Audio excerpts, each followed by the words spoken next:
Yes. Yes, yes, yes, yes.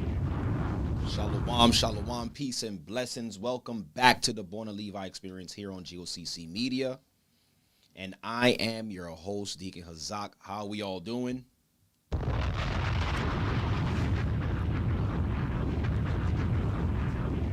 Y'all see the topic of discussion for tonight. This is going to be like, I would say, there's going to be a couple of parts to this little masterclass here. All right, we're going to be talking about reasoning. Okay, can it control lust? So we're going to talk about it. And if I'm coming in nice and clear, brothers and sisters, please drop a quam in the chat for me really quickly before we start the show. I need to know. Okay, I see the quams coming in. I appreciate it.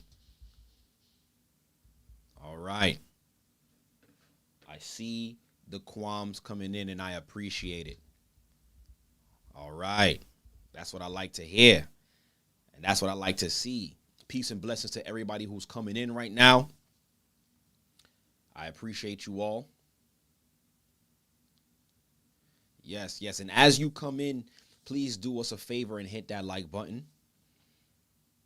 Definitely drive the algorithm so that way other people could be well informed and could see that we are live and we're having this discussion tonight. All right. And if you are new to this channel, welcome to the Born of Levi Experience here on G.O.C.C Media. I am your host, Deacon Hazak, and we will be going into this topic for tonight. And this is going to be more so of a like I stated it, a master class. Going and diving deep into reasoning. How does it work? And this was definitely inspired by one of the ox or one of the brothers, man. Salute to you if you're watching as well too, out of the Las Vegas body, right? I remember some time ago I went into it briefly, but you know, today we're gonna really dissect it. We're gonna go into it. And this is more so a lesson that every young man needs to hear. Not just for the young men, but also for the young women.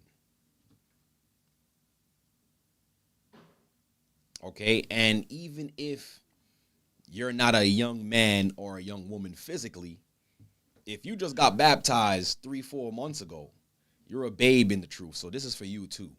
All right, drop a bomb for that. You're a babe in the truth. So this could help you along the way, along the journey, and it's very important for us to have this conversation because what is happening on this earth, brothers and sisters, we gonna need some real reasoning moving forward. Reasoning, faith, courage, strength to endure what's coming on this earth. So we're going to talk about it, right? And like I said, if you're new to this channel, please subscribe, give us a thumbs up, share this content as well, and we're going to get started. Reasoning. Can it control lust? We could say part 1. This is the Born of Levi Experience on G.O.C.C Media. Yes, once again, welcome back. So I'm not going to waste nobody's time. I'm going to go straight into the conversation at hand. I don't want to lose nobody, with this conversation because there's a lot to cover. So we're going to do a lot of reading. I mean, if you don't like to read, this may be the wrong place for you. But reading is fundamental. Reading is what gets us out of a lot of trouble. And it's because of reading why we can reason aright. And we're going to talk about it. But welcome again to everybody who is coming in. I see you all of my faithful listeners and subscribers. I appreciate you guys for coming back and checking out this video and checking out this content. Without any further ado, reasoning. We're going to get into it. I'll do announcements a little bit later into the show. But definitely want to shout out all of my faithful viewers and listeners and subscribers that come on from week to week. Welcome. And you guys already gave me the qualm and let me know that I'm coming in nice and clear, so I don't have to waste any more time. Thank you guys for coming in and continue to hit that like button on your way in, so that way more people could know that I am on, right? I do appreciate that.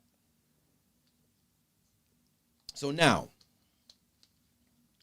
we're going to be speaking about, for tonight, reasoning.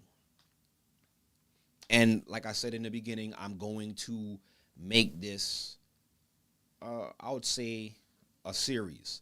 So today would be class 1 or episode 1 or series 1 or however you want to frame it. And we're going to definitely dive into understanding reasoning. Why is it here? What actually helps us with reasoning? And how do we apply it every single day?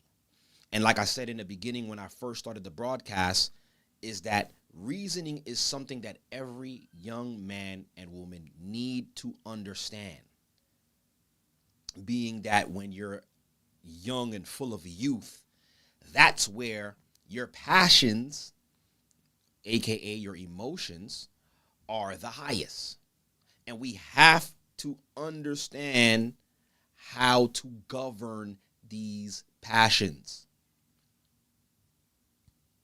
It's very important for us to understand how to govern these things. Right? We live in a society, we live in a world where they tell us, yo, do what you want. Sleep with how many people you want. Yo, run it up. Scam. Do anything that your flesh and your soul desires. But is that the right way to do it? Is that the way man was intended to be from the very beginning? Is that what we created to do? Did the Most High just create man just to have pleasures on this earth? Or were we created for a sole purpose? But that purpose was then altered through a state of sin. And this is what we're going to have to dissect and understand. Thank you, Maria G.O.C.C, for the super chat. Bless you. And thank you all for all of the super chats and everything that you guys do for this channel. We really appreciate you all.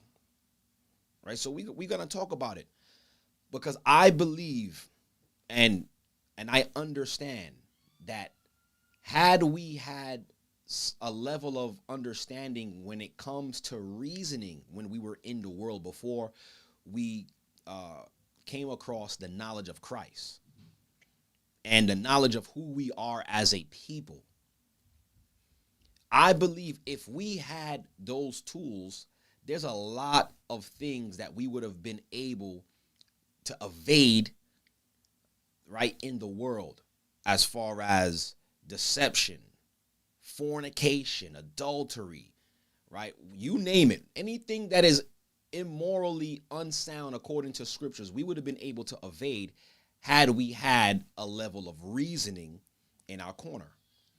But the crazy thing is, I'm not going to say we didn't have any reasoning, because the reasoning that we had was geared towards the flesh. All of our reasoning was geared to what we could obtain at this point in time. Fulfilling the flesh for now, but not really resonating with the spirit, not really guiding us according to how we were designed and created to live according to how the Father has designed it in us. But like I said, something came in, which was sin. Sin was introduced to us, which now heightened these passions. And that's one thing that we have to understand as well, too, that we were all created with passions. The Most High didn't create us emotionalists. Because some people would say, so, if all of this is a sin, why the Most High just didn't take it away from us? Why did he even create us with all of these feelings? Why? Why not? Why not be created with the emotions and certain feelings that pleases mankind? It's obvious that the Father has emotions and has these passions as well, too, because everything that Christ created. He looked and said, oh yeah, this is good. So it was pleasing to the sight. So why would he not create us to have the same emotions, to have the same passion? Like, yo, if I create something, like, yo, I want to enjoy this creation. If I've worked on something with my hands, I want to be able to have the emotions to say, yo, I did that, and have some type of level of not assurance, but satisfaction within myself that, yo, I was able to accomplish something that nobody else could. But with those passions came the other side of passions, which we're going to talk about today, where it goes into extreme diverse lusts, such as gluttony. Some people don't consider gluttony a part of lust. The overindulging of lust. The overindulging of passions. That can be a crime. To overdo something.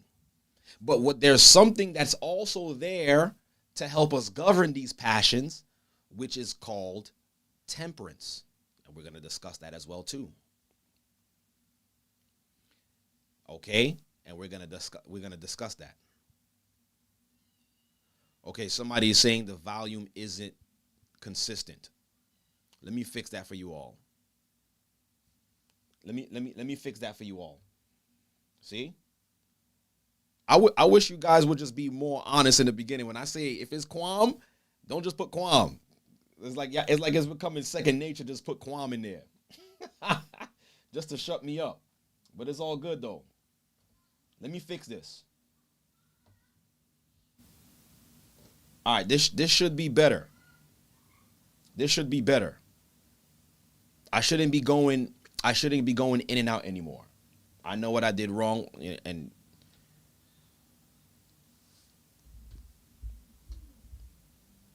somebody see, I got it. It's my interface. I got to get a whole new thing, but I'll worry about that. But for the future, but it should be better now. It shouldn't be going in and out. Yeah. Thank you guys for telling me that. It was fine in the beginning, and it just started tripping out. This thing got a mind of its own, but we're gonna get through it. Thank you for telling me it's much better now. All praises. So we can get into it, because I don't want this to be a deterrent to why people don't listen. I need people to listen. All right, even if you turn the screen off, just listen to what I gotta say, or listen to what the scriptures gotta say. All right, so we better now. Now we cooking. All right, here you go. Passions. Like I was saying, that was placed into man. Okay, but when sin entered in, okay, came the spirit of overindulgence. Now mankind has to learn how to govern these passions with reasoning. Okay, so we're gonna go right into it. Continue to hit that like button, brothers and sisters. I appreciate everybody for coming in. Right, thank you so much for coming in as we dive into this masterclass of reasoning. Can reasoning control lust? And lust is another word for passions, emotions. Okay, lust is anything that you desire, either carnally, right? Carnally, yes, but it could be a over sexually desire, okay, a desire to always want to do something or have something that somebody else have, which is called coveting. Okay, so we're gonna talk about each aspect. Okay, so can reasoning control our desires? And this is what we have to discuss. This is what we have to get to the bottom of, because I'm telling you, if you don't master that, it will destroy you. There's no other way for me to put it. It will destroy you. If you do not, okay, if you do not take control over your desires, it will destroy you. If you don't take control over your mind, it will destroy you. If you don't take control over the spirit of fear, it will also destroy you. And yes, fear, and see, I don't want to put the cart before the horse, but fear in itself is something that can be overcome through reasoning. Because think about it, guys. What brings on fear? The thought of something happening, whether good or bad. Okay, the thought comes into your mind, and now this fear comes over you. The fear of messing up, the fear of not having enough. Okay, the fear of losing somebody, the fear of what if. All that comes from the mind. But if you don't have a sound mind, there's no way you're going to be able to overcome these passions. There's no way you're going to be able to overcome your thoughts. And you know what they say, what the mind is a terrible thing to waste. It really is. Matter of fact, because we're going to read a particular book that we're going to actually go into. But before we read that book, let me go into this scripture first. And for those who would like to follow along at home, but I'm going to put it on the screen so that way you guys could follow along with me. Majority of you guys may not have this particular manuscript in your possessions, but it's okay. This is why I'm here. We're going to go into the book of 4th Maccabees, and each series or each part will be based upon this particular book. Okay? But before we continue, let me read this particular scripture. The book of Romans. I'm going here.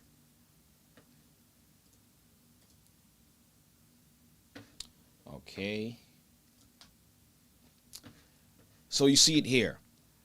Romans 12:1, it says, I beseech you, therefore, brethren, by the mercies of the Most High, that ye present your bodies a living sacrifice, holy and acceptable unto the Most High. And it says here, which is your reasonable service. So you using your body as a living sacrifice, meaning you're saying to the Most High, like, yo, I'm presenting myself to be used by you and only through you as an open vessel for you to use me as you wish, right? You got to think about it as how, in a house or a king or in a palace has many vessels to his use. He may have forks, knives, spoons, cups, plates. These are all vessels that the king would use. Now you want to be able, or you want to be readily accessible for the master's use. And what better way to be accessible for the master's use is by presenting your body as that living sacrifice. So that way he could work through you, because who knows? He could use you for whatever he wants to use you for. But if you're not, if your body is not being presented or washed or set apart or set aside for his use, how could he actually use you? If you're being used, if you're using your body to dishonor this same master that wants to use you, how could you be used for anything? How could he use you for his will if you're using your own body for your own will? Two wills can't, all right? Two wills cannot play the same role. It can't happen. Because when you look at it, Christ always prayed and said, Father, your will be done, not mine. So somebody has to take control. Somebody has to be in charge. But we can't operate and be like, yo, you know what, Father, I want you to use me, but right now I need to do this. Like I see you trying to send me, across the street, but I gotta go downstairs in the basement and get something for myself first. Nah, that's not how it works. We see an example like that with Jonah. The Most High was like, nah, Jonah, I'm sending you to Nineveh. Jonah was like, nah, send somebody else. To the point where Jonah was like, yo, I'm gonna see if I can hide myself from the eyes of the Most High. Jonah went on a ship, and the Most High made the ship unstable, sent a storm, a hurricane. And Jonah was like, all right, I know it's because of me. Yo, throw me over because I know I'm not doing what I'm supposed to do. And what's crazy is some of us, we would know that the Most High is shaking things up because we're not walking in his way. We're not allowing him to use us. But you know what some of us do? Some of us actually kick against the pricks. Some of us usually kick against the pricks and confuse persecution with the Most High's signs. Sometimes that persecution is happening to you because you need it to happen to you because you're not doing what the Most High is calling you to do. So we got to understand how to be ready for the master's use. Okay? By what? Presenting our bodies as a living sacrifice, holy and acceptable. What does the word holy actually mean? Holy, set apart. So the first thing to consider as being a living sacrifice is to be holy.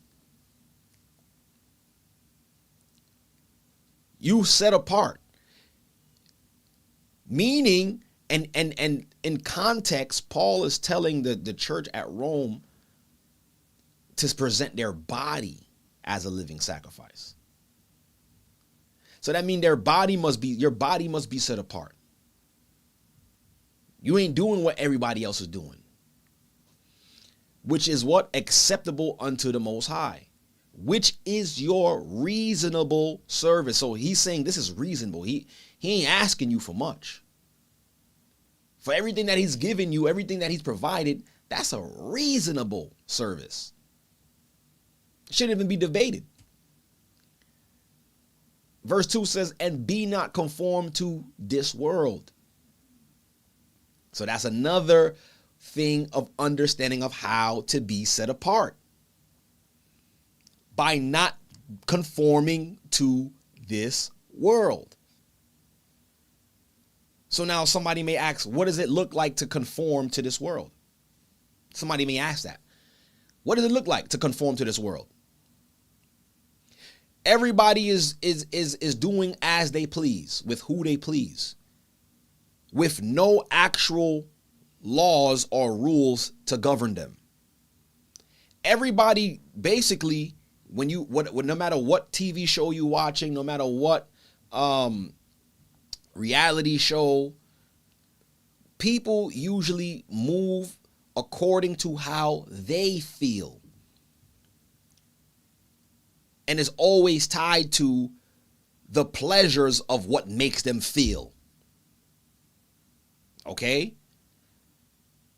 To the point to now where people are saying and making excuses saying, I was born this way to fulfill something that is physical. Okay? So this is how you can understand and see how people are conforming to this world. This world teaches us what?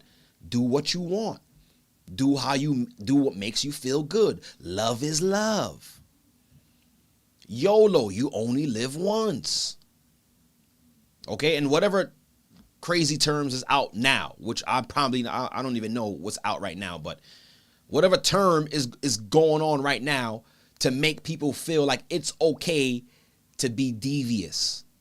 It's okay to be shameful. Like, we used to live in a time, the world used to be a place where if something was shameful, somebody would call you out for being shameful. It's not like if you knew you was living a shameful life, you wouldn't broadcast that. It would have to be something that people find out. Like, yo, you heard about such and such? Yeah, I heard. That's crazy, right? Yeah. Now, the person who's shameful is putting it out on Front Street to show the world, yeah, I'm this. What you gonna tell me?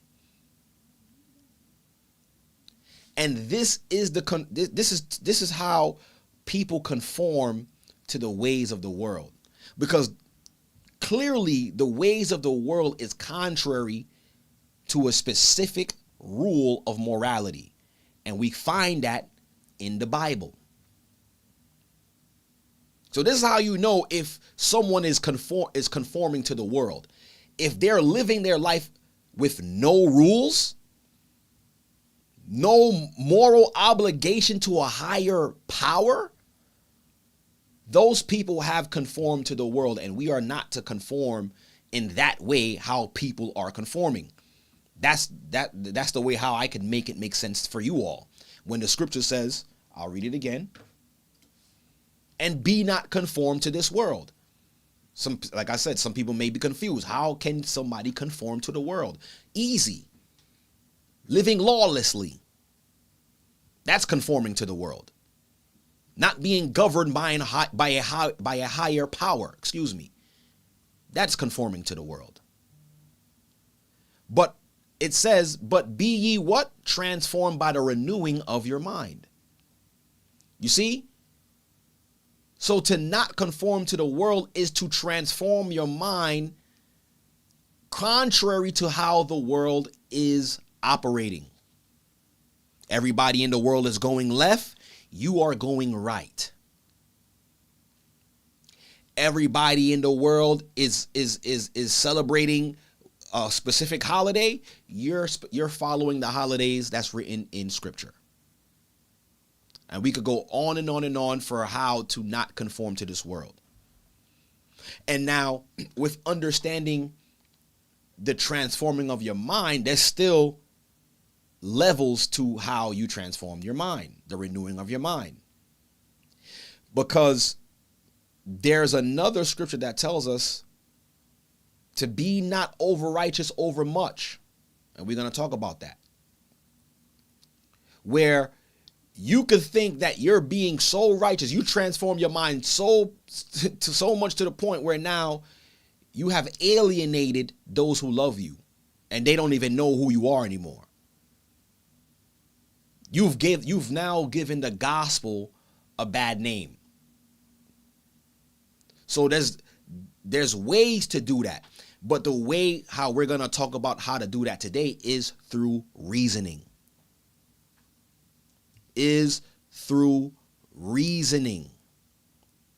Because I could tell you like this, I know when a lot of us, especially for me, when I first came into the truth, my reasoning was strictly based to the letter of the law and condemning people for what they did not know.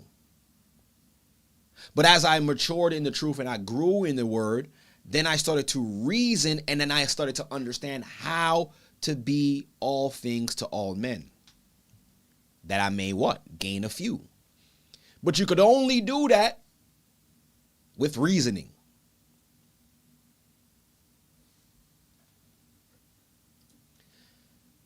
But be ye transformed by the renewing of your mind, that ye may prove what is that good, okay, and acceptable and perfect will of God.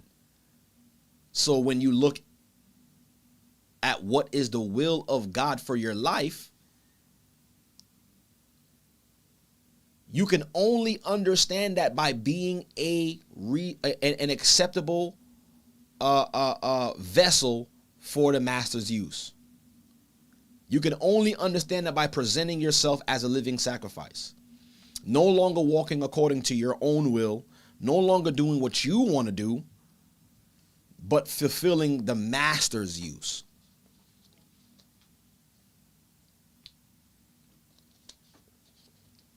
I hope that makes sense for you all. So, reasoning. Let's jump right into it. Like I said, we're gonna be reading from the 4th book of Maccabees. Okay, and I know a lot of you are probably looking at your Apocrypha right now and just like, yo, what the heck? I don't have this book. I know you don't have this book. I got it. So we're gonna read it. Okay?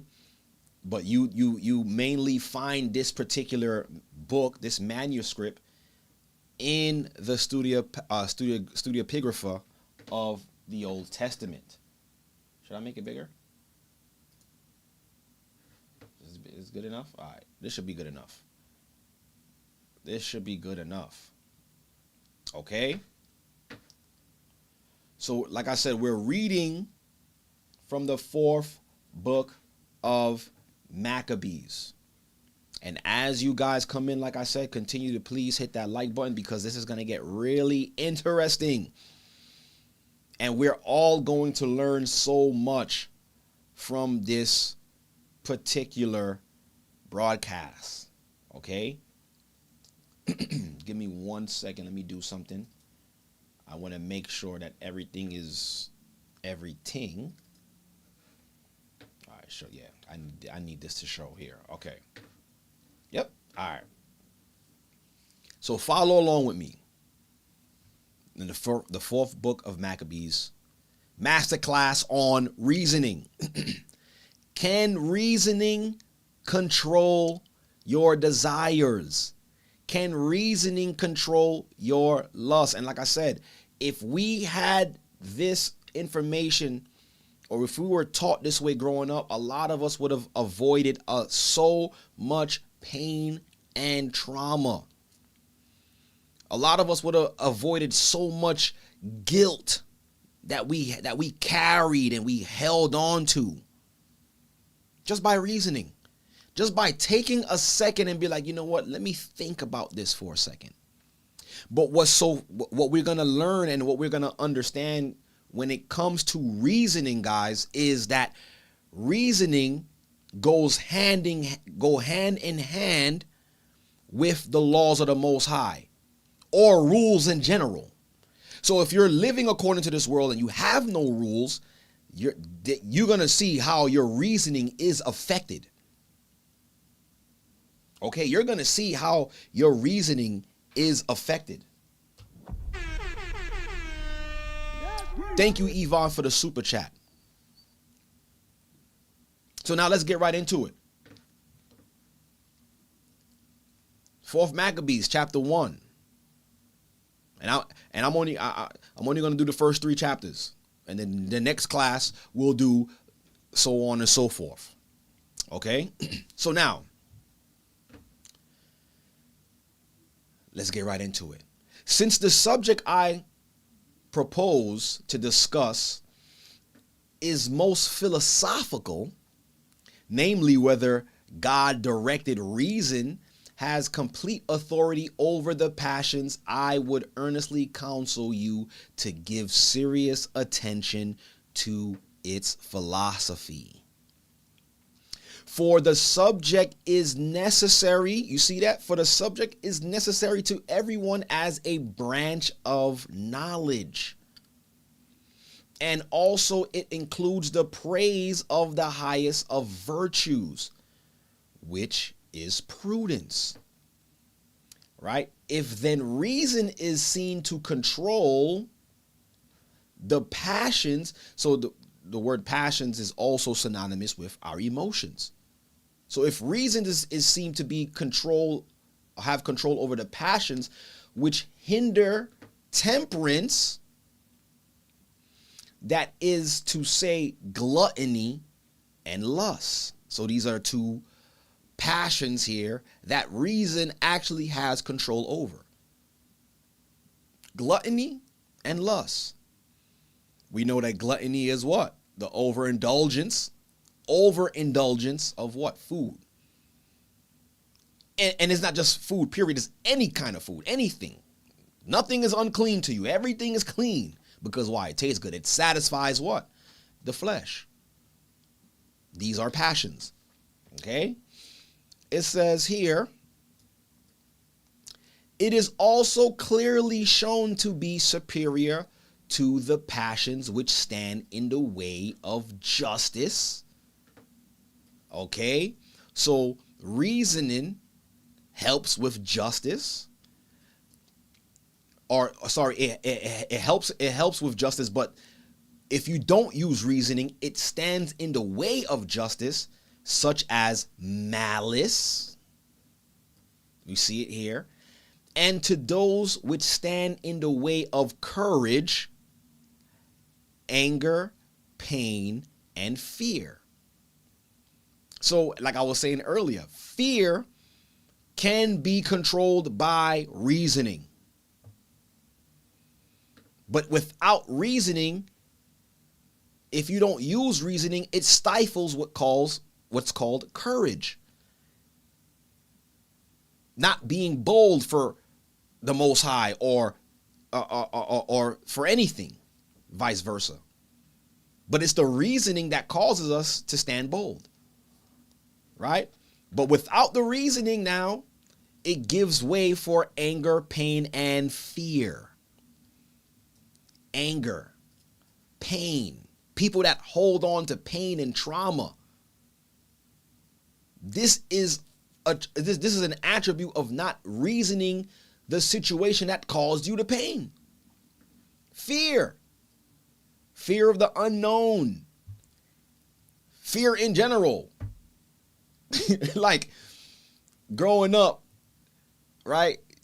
You got to go back downstairs to turn the lights off, or you in the living room and you want to go into your bedroom, well, you just finished watching a scary movie. And you turn off the light and you always constantly looking back to make sure nothing is behind you. Not reasoning like, yo, that was just a movie you just watched. Ain't nothing there but you. Okay? And this is where the fear sets in. I know a lot of us been through that. You thought you heard something downstairs and you hide yourself under the covers. You don't want to go check because you're afraid. But reasoning, if you have reasoning now, you're like, yo, I got to make sure everything is okay in this house. I got to make sure nobody's in here with me for real. Now you have courage because the reasoning brings you to courage to face whatever is that unknown. Okay, so we got to talk about this reasoning here. Okay, it says right here, how then, some may ask, if reason rules the passions, is it not superior to forgetfulness and ignorance? So now that's another question that he asked.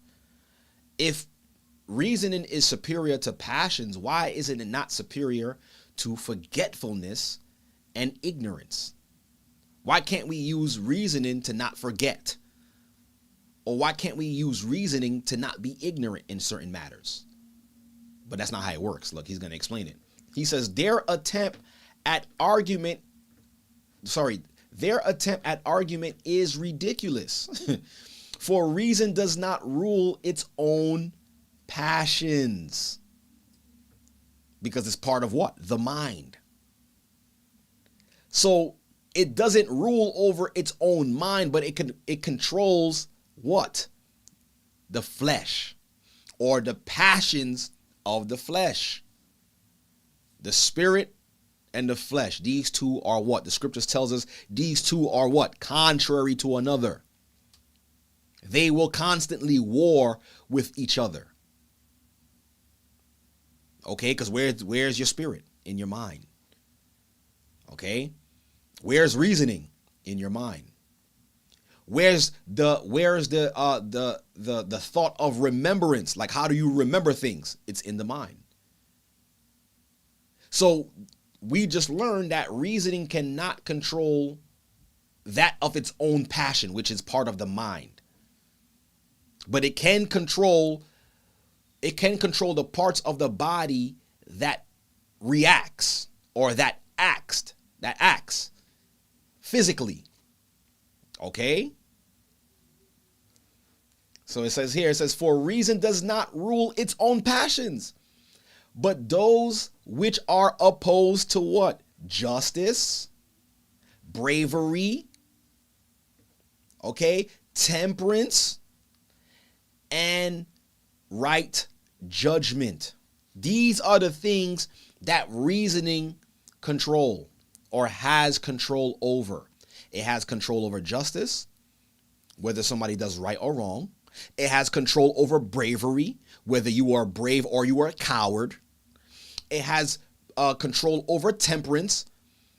You're level-headed. You're not all the way hot and not all the way low. You're right in the middle. You can decipher. You can control your emotions. And right judgment. Doing things equitably. Doesn't matter who is in front of you. If it's your friend, if it's your mother, your father, your kids, someone famous, you will treat everybody the same because of temperance. Because of reasoning, excuse me. And your judgment will not be skewed based upon who's standing in front of you. That's what reasoning does. Okay? And it rules these not by way of destroying them, but by refusing to yield to them. So this is what Paul was speaking about, that the flesh warreth after the spirit. But even though you'll be able to now harness the spirit through reasoning, it's not going to completely eradicate, or it will never eradicate what's there physically. So that means as long as we're in this flesh, as long we're alive, no matter how old we get, our members or our body will still be or still have a level of passion that we have to overcome. Just because you have a more heightened sense of reasoning does not mean you will be susceptible to not sin anymore. It does not mean you will have the ability to never feel any fleshly desires, because those are always going to be there. This is why reasoning has to be here. This is why the scriptures also commands in Galatians, walk ye what? In the spirit, that you fulfill not the works of the flesh. And all that's telling us is to operate with a level of reasoning, applying reasoning with the fruits of the spirit. Without reasoning, you're going to be destroyed. You're going to destroy yourself. Right? You see? And it says, I'm going to read this again. And it says, and it rules these not by the way of destroying them, but by refusing to yield to them. So you'll have the ability to not yield your members to fleshly lust and desires. Not saying that you can't have certain desires and want to fulfill those things, but if those fleshly desires leads you to break laws, reasoning will help you bridle those passions, so that way you don't commit any acts against the law, if that makes sense to you guys. And this is not an indictment for anybody to say to themselves, yo, I'm never going to get it right, man. Yo, how can we ever get this right? I can't control myself. You can control yourself. You telling yourself you can't control yourself is you not even using reasoning, because it's all in the mind. The book of James tells us what? Death and life is in the power of the tongue. So if you're speaking that into existence, what do you think your body's going to do in return? It's going to fulfill what you just spoke. That's how it works. Everything that we see before us was created through word. The Most High said, let there be light, and it was there. It appeared. I just want y'all to know, y'all have that same authority through the Most High. This is why you got to be very careful and be very purposeful in how you speak to others, to people, to yourself, to your children. You have to be very purposeful. Okay? You keep telling your child, hey, you ain't gonna be nothing. You just like your father. You ain't gonna be nothing. You sorry. What do you think he gonna grow up to be? Sorry, just like his father. Good for nothing. If you instill in that child. So we got to be very careful on how we speak to children, even to ourselves, being negative to yourself, putting yourself down, right? Not being able to achieve anything outside of what you can see. Living in a form of fear, to not explore, to not take a chance. Scripture says that the Most High didn't give us the spirit of fear. Our faith is tied to our works. Let's continue. He says in verse 7, I might then show you from many different sources how God-directed reason has... Okay, I'm going to read that again. It says, I might then show you from many different sources how God-directed reason has control over the passion. So now he's explaining it's not just any type of reasoning that's going to help you overcome these passions. Okay? It's going to be God-directed reasoning. So there's a difference here. Okay? You can reason, but there's another level of reasoning that's God-directed, that's directed from the Most High. And we all can sum that up to what? Following his law, statutes, and commandments. Because why? That gives us a standard, a moral standard on what to do and what not to do. And with that comes consequences, blessings and curses. You do this, you reap the benefits of what you've done, which is right in his sight. You don't do this, you reap the benefits of what you did not do, which is right in his sight, which is curses. We're all a product of that. Deuteronomy 28:68. Clear example of how we did not use God-directed reasoning, which landed us in this situation. But does that mean we have to stay in that situation, stay in that curse? No. Because why? Now we're starting to revert back to what we used to know. Make sense? So now our reasoning is better, which now is removing us from certain cursed situations that we were in before. The fact that we stayed in cursed situations is because we were not reasoning or using a God-directed reasoning.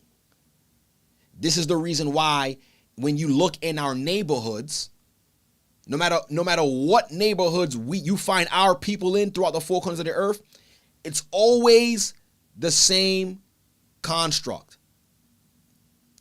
Heavy policing, trash everywhere, right? Rundown homes, dirty homes, pestilence all in the homes. And when I say pestilence, roaches, rats, all of this stuff, we just accept it as normacy because our reasoning is not all right. So now we're in a state of stupor where, all right, I'm okay with just trash being in my elevator. I'm okay with them just, peeing in the staircase and I got to walk over that. I'm okay with filth everywhere and my house is upside down and my kids is running crazy. I'm okay leaving the house not looking groomed, not looking professional. I'm okay with that, being ashy. That's all curses. That's all because we not using God-directed reasoning. We normalize the curses that come from a lack of reasoning. But when we start to center our life around God-directed reasoning now we can see clearly now you're like, yo, I want better. I don't think I want to live in this neighborhood anymore. I mean, I live here. Why should I be Why should I be susceptible? Excuse me, right? Why should I succumb myself to living in this rundown neighborhood? Why should I be okay with trash all over the place? Then you start to see the change in you start changing you first. You start changing your home. You start cleaning up, putting things in order, making sure it smells good.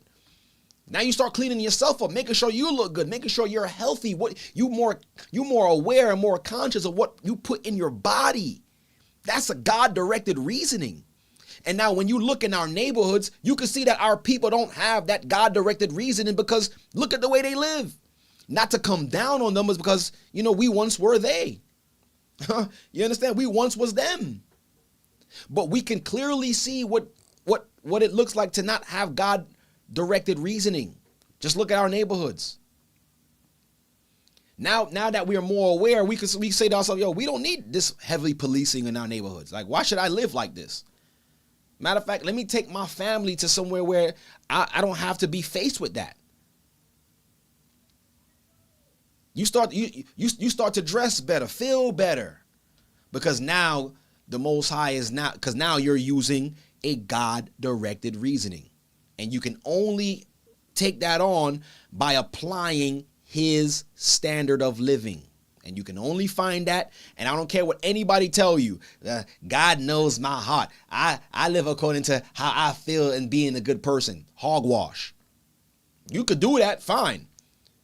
But if you want God-directed reasoning, you got to be in that book to get the God-directed reasoning. Because you could be a good person all you want. What about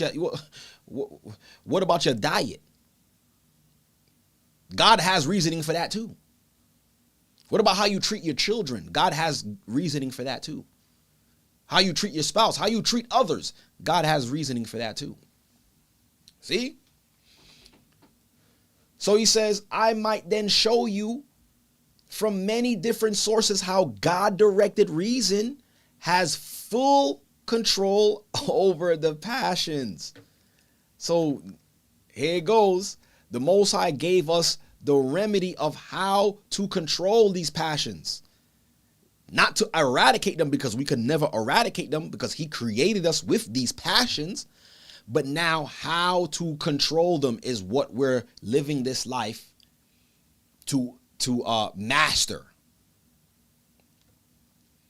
It says, but I may illustrate it far the best from the heroism of those who died for virtue. Eleazar, okay, and the 7 brethren and their mother, and you read that in the book of 3rd Maccabees, okay, where the mother, and for when Eleazar, or you in the Maccabees, where Eleazar died because he didn't, or he rather took on death rather than to betray or break the dietary law. Same thing with the 7 brothers and their mother. Okay, they rather take the sword rather than to eat swine's flesh, to have them unclean. Okay, for all these, by despising sufferings, even unto death, showed how reason rules the passions. They didn't care about the pain of death. Even though Antiochus and them was hitting them with so much cruel torments. They were suffering cruel torments under the hands of Antiochus, surnamed Epiphanes.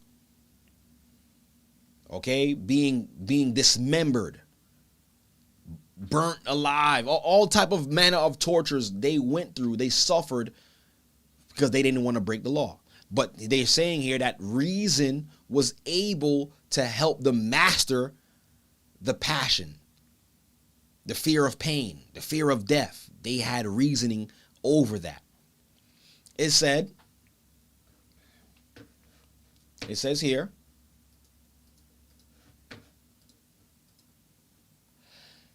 I might then praise for their virtues the men who at the season died with their mother in cause of what is noble and good, but I would rather felicitate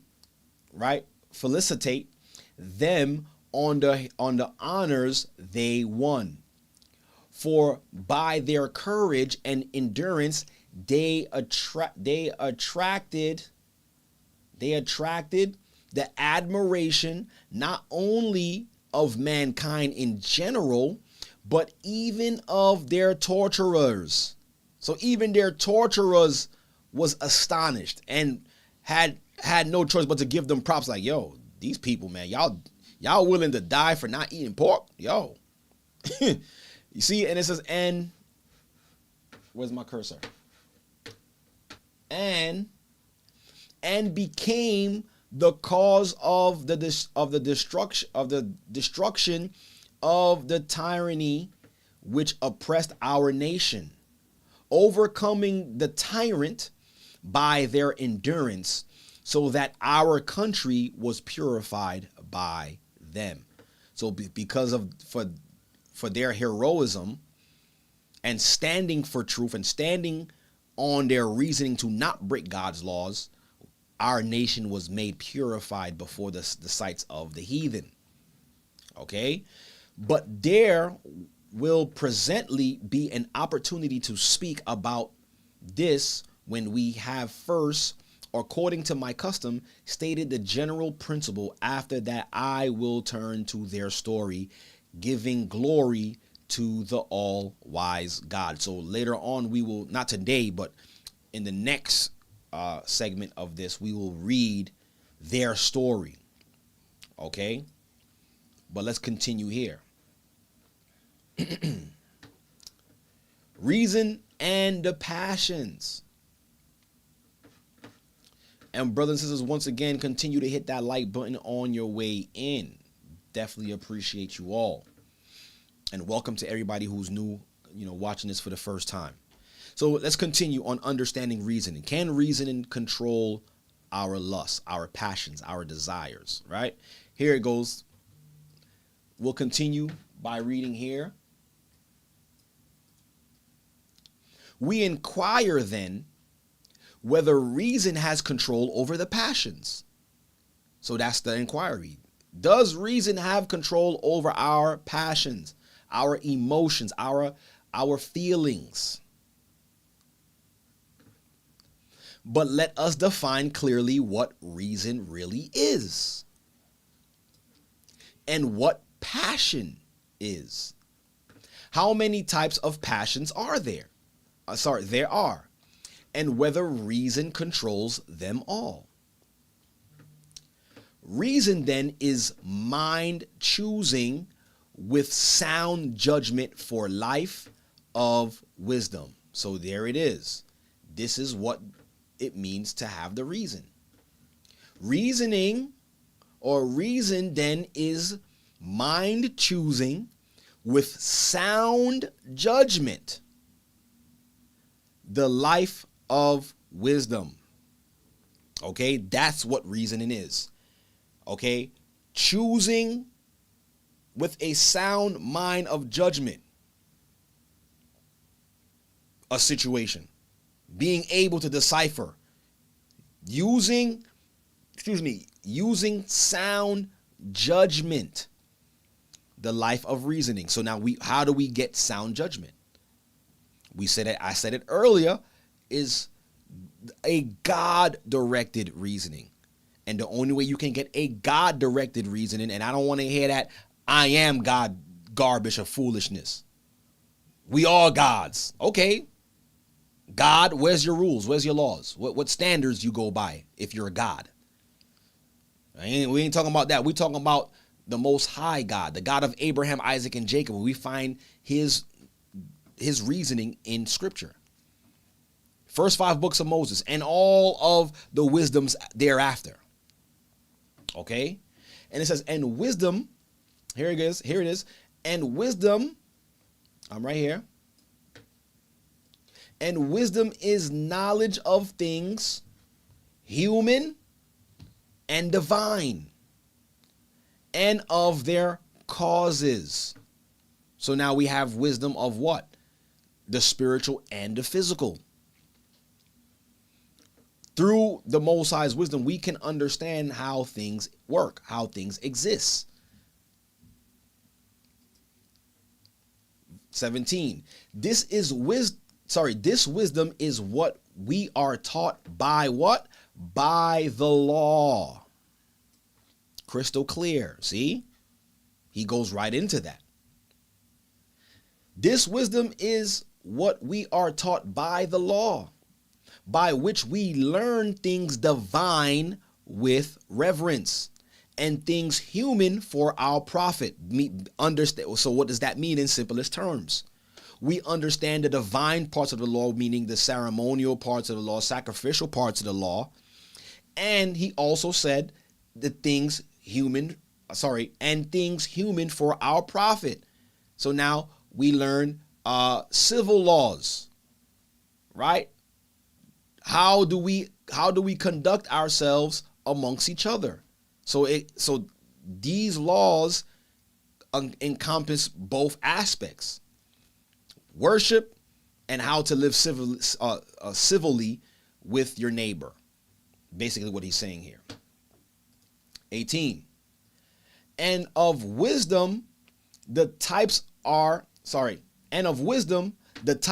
what? Prudence, justice, courage, and temperance. This is the weight of wisdom. Prudence, justice, courage, and temperance. Okay, I hope you guys are taking notes, or when you guys rewatch this, you guys could will be able to have the slides here. And I wish I did it as a PowerPoint, but time is of the essence. Okay. Excuse me 1 second.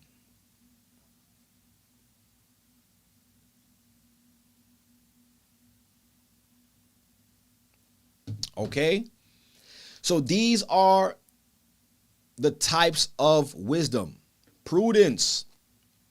Okay, using your actions based upon the law.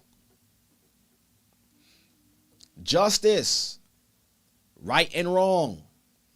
Being able to decipher right and wrong. Courage, not the spirit of fear. And temperance, a balanced nature. So now let's continue reading. Prudence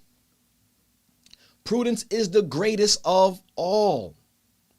It is through this, in fact, that reason controls passions. It is through this reason controls passion. So prudence is something that we have to actually look into and to get a deeper understanding. Let me do this real quick. Let me put this on the screen for you all. Let's look at the definition for prudence. I'll put it on the screen for you, since the speaker is speaking about prudence. And let me show it on the screen through my phone. Not you. Okay. All right. Here it goes. Let's look at this together. Prudence. Here's a definition for it. Wisdom applied to practice. It says prudence. Oh my goodness. Prudence implies caution in deliberating and consulting on the most suitable means to accomplish valuable purposes, and the exercise of what? Sagacity or sagacy, in discerning and selecting them. Prudence differs from wisdom in this, that prudence implies more caution and reserve than wisdom, or is exercised more in foreseeing and avoiding evils. See, so prudence is the main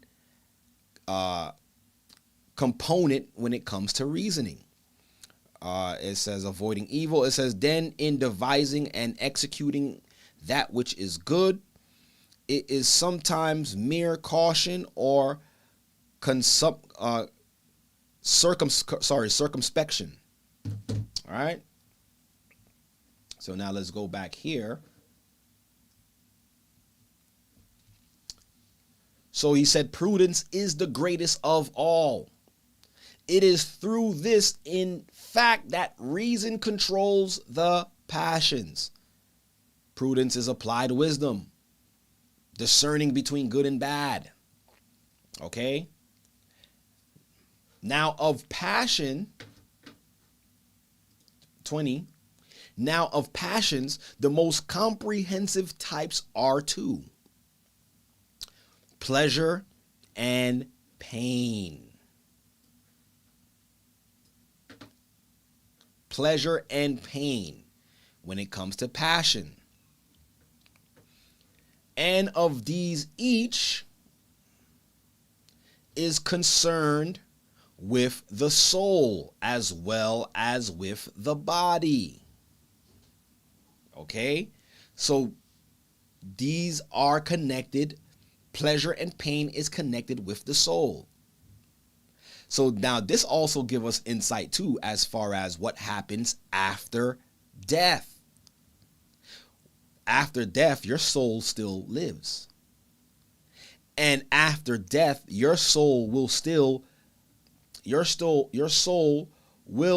be connected to pleasure and pain, whether it be pleasure of being in profound quiet and rest in the bosom of Abraham with our fathers, or pain, which is torments, Hades, for all of the decisions that you've made which was contrary to law. So so according to what we're reading here, pleasure and pain, it says, and of these each is concerned with the soul as well as with the body. So everything that you feel, okay, in the physical, you also feel in the spiritual through your soul. And we know it's our soul that actually feels it, because once the body is gone, once the body is dead, once somebody is dead, that the body has no more feeling. You burn it, you beat it, you don't feel no pain, you don't feel nothing, because the soul left. So what actually has the soul, right? What actually is controlling these passions or these feelings is your soul. Okay? So yes, we all have a soul. Okay? 21. And there are many consequences, see, of the passions in connection both with pleasure and with pain. For before pleasure comes desire. See, before pleasure comes desire. So you fulfill the pleasure because the desire was already in your mind. The desire is there, so you go and fulfill the pleasure. See, for before pleasure comes desire. After it is joy. You see? And before pain, fear. After it, sorrow. So these are the chain of events that happens after these certain passions. And anger is a passion, see? Anger is a passion which embraces both pleasure and pain. This is crazy. So how many of us understood that anger embraces both pleasure and pain? How can anger contain both of these passions? How can anger contain pleasure. The pleasure of wanting to hurt somebody, that's a passion. That actually falls in line with what? Malice. Okay? It says, and anger is a passion which embraces both pleasure and pain. If we consider what happens when we fall into it. See, once you think about what happens when someone is angry, you can understand that both pleasure and pain comes from this passion, comes from anger. And under pleasure falls also the debase disposition, which is the most varied of all the passions. In the soul, it is boastful imposture or imposture and covetousness and vanity and quarrelsomeness and backbiting. That's we see. It says in the soul, these are all other things that comes with this particular passion or this pleasure, right? You covet, right? You want what somebody else has, you want to get it by any means necessary. Vanity, okay, things that has no meaning. You just want it.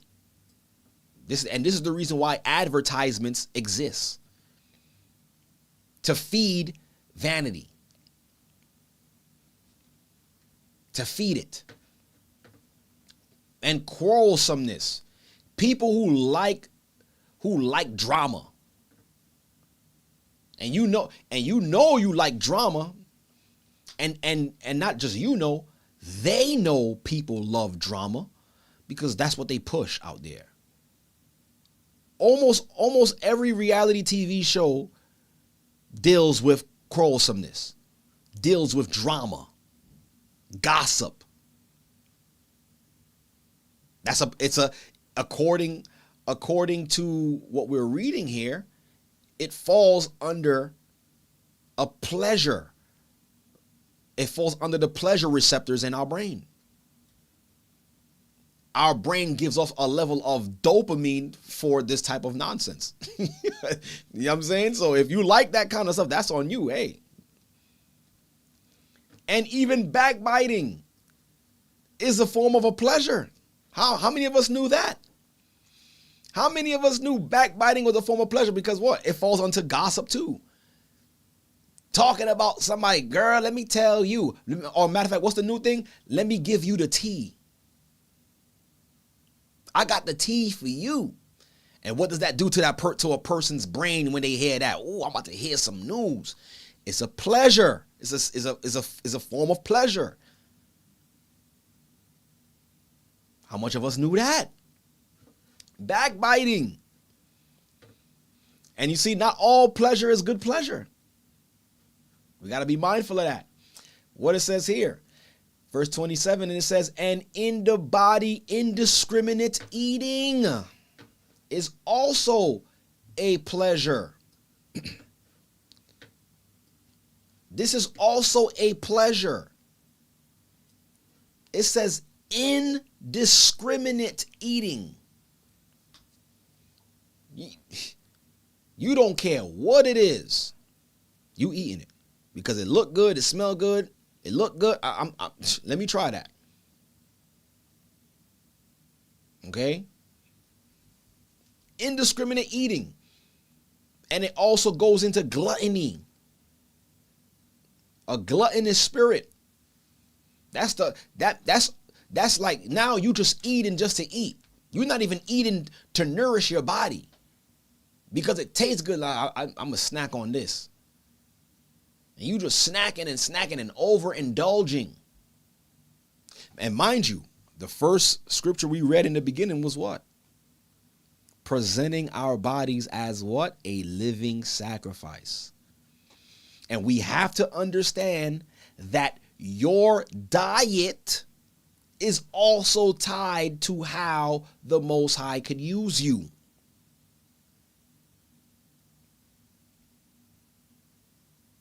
Your diet is tied into into your spiritual existence, your spiritual life, spirituality.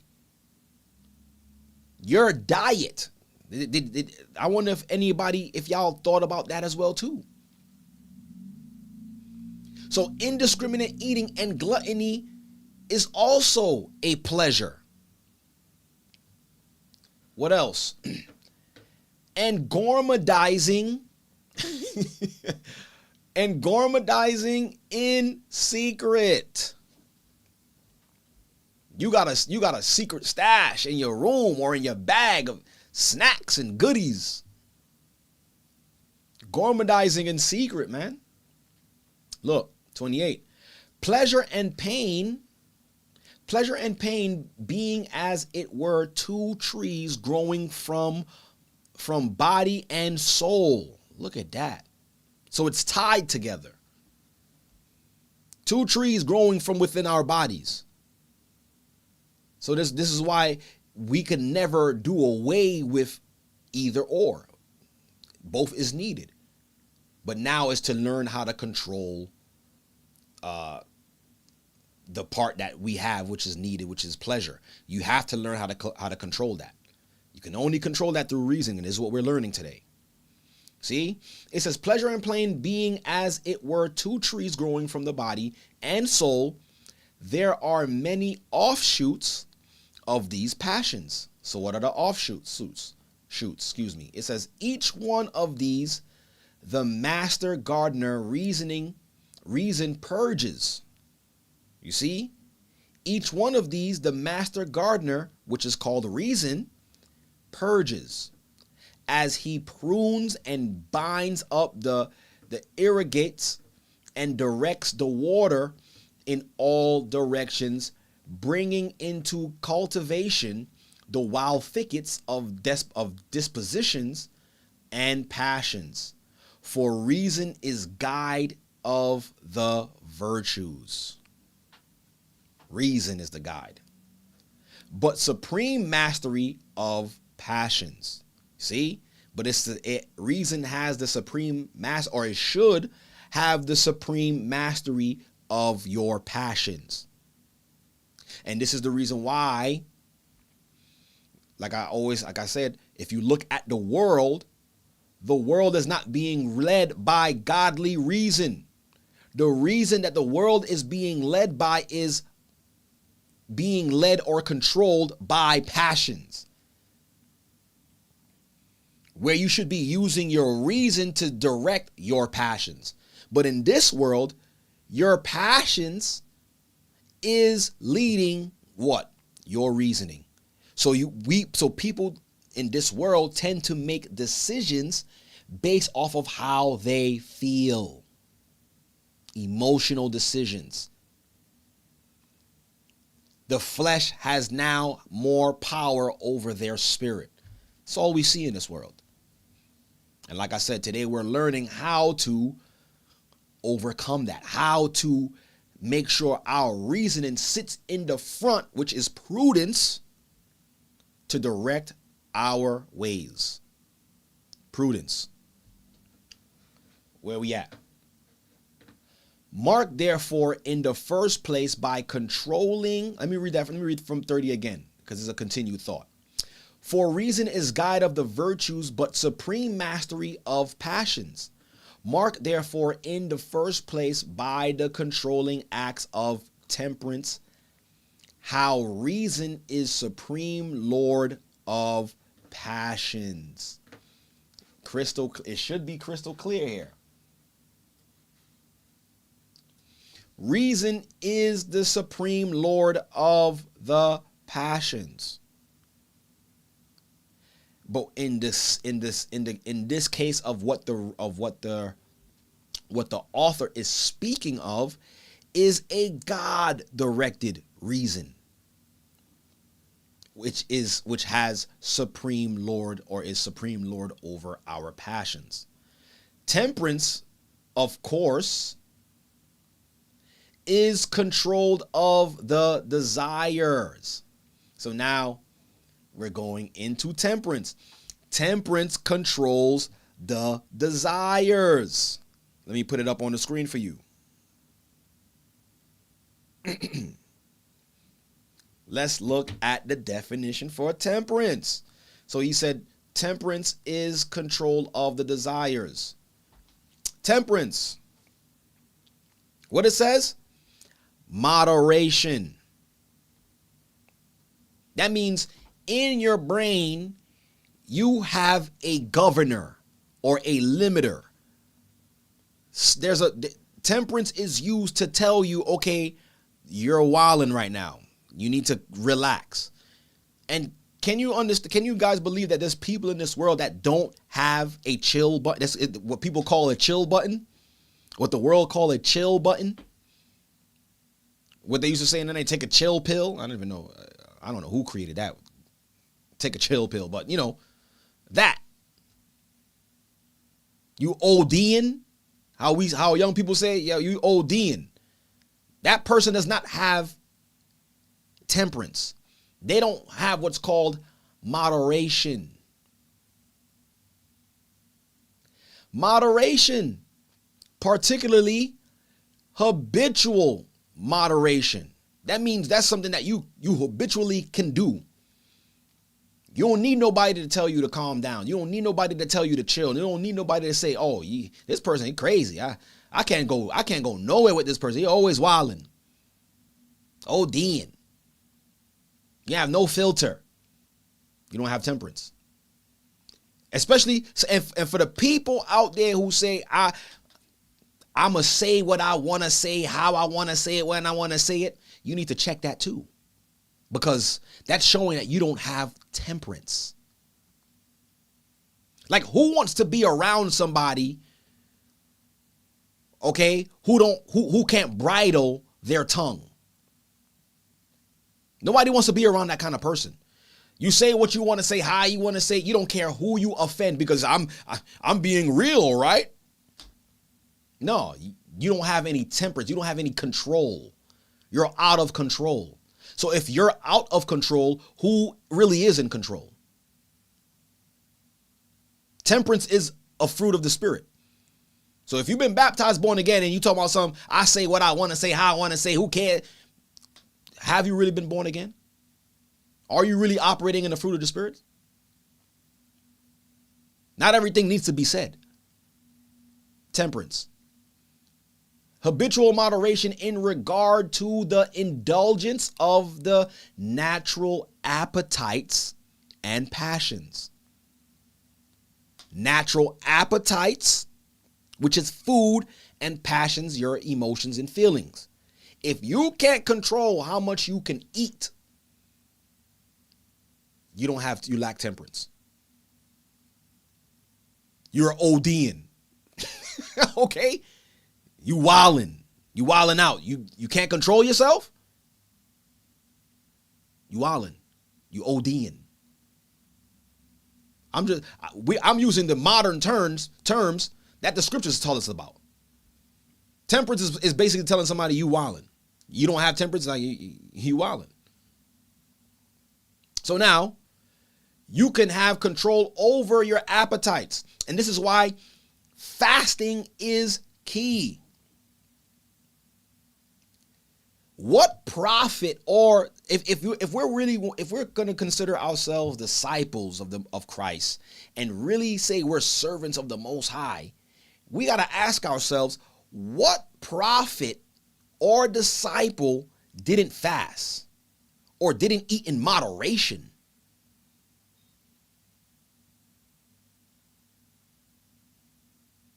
That's the question that we got to ask ourselves. And if you having a hard time fasting, there's ways to do it where you don't have to kill yourself. Start slow. Start with what's called intermittent fasting. Intermittent meaning there's a pause in between when you're eating. you pausing. There's a pause there. All right, my last meal was at 7 o'clock. Okay, my next meal, 7 p.m. My next meal should be in the morning when I'm breaking the fast. That's why it's called breakfast, which you don't even need breakfast either. That's another lie that they told us. You don't even need that. But for the sake of the conversation, you can break the fast after a certain amount of time. So that's something that we have to also learn. I'm leaving that with y'all. Ask yourself, what disciple or apostle or prophet didn't have to fast? It's basically part of the religion almost. It was part of the lifestyle. So we got to control that. Okay? See? Look, it says indulgence of the natural appetites and passions, restrained or moderate indulgence. Not saying that you can't indulge, but it's in moderation. See? Moderate indulgence as temperance in what? Eating and drinking. If you're a drunkard, you lack control. You're ODing. If you drink to get drunk, if you can't say to yourself, you know what? For a couple of days, I ain't going to have nothing to drink.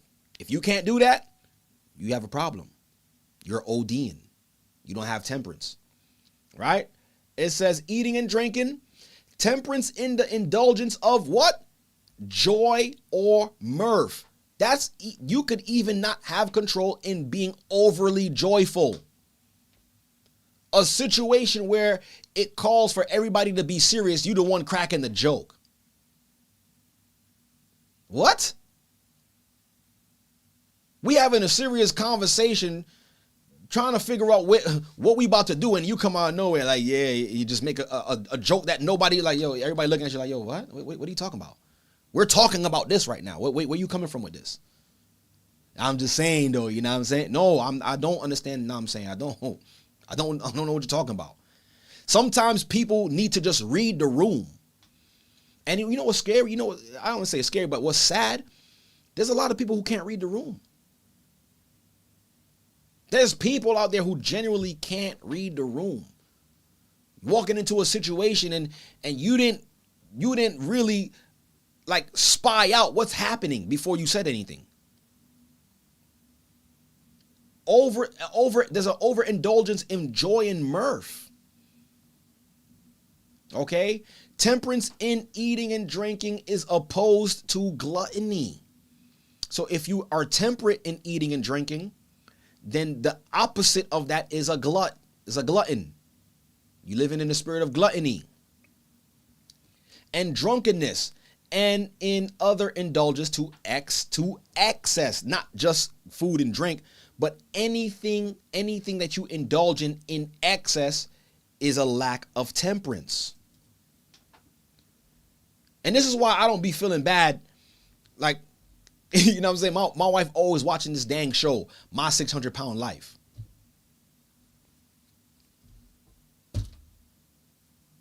I be looking at that thing, I be laughing. I don't be feeling bad.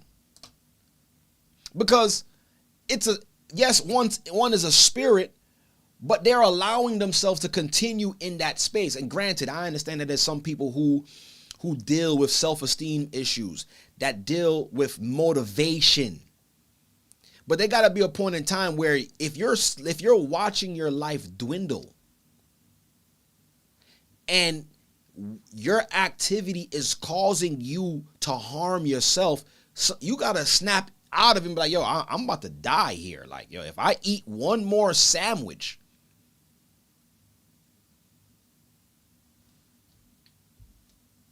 I'm looking at my wife. She be watching that thing, being sad. I'm like, what are you being sad for?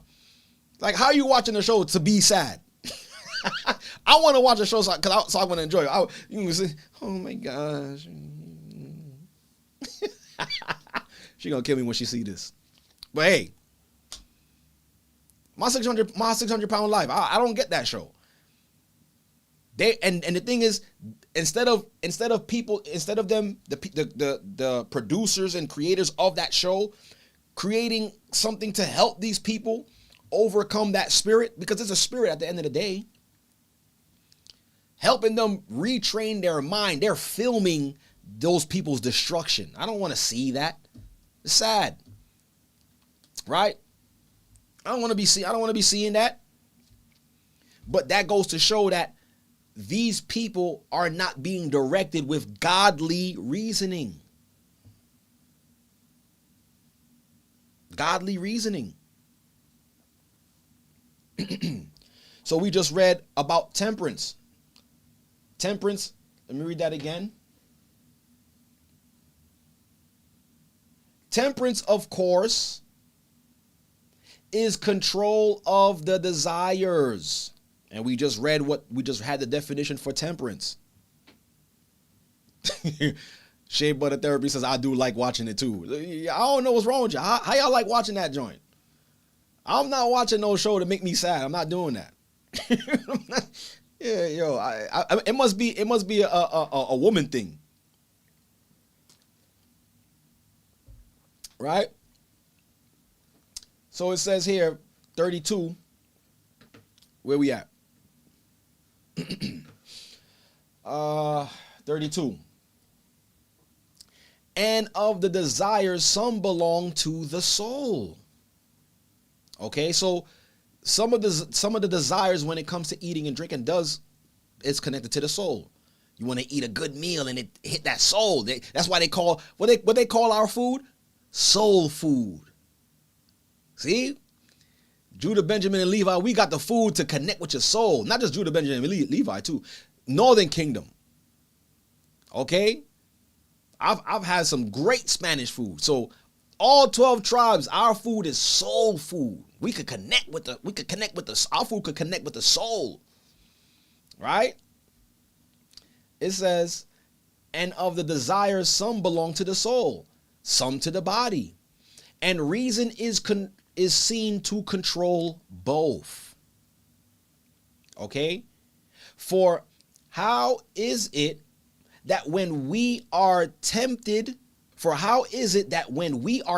to forbidden meats, we turn away from the pleasures they promised?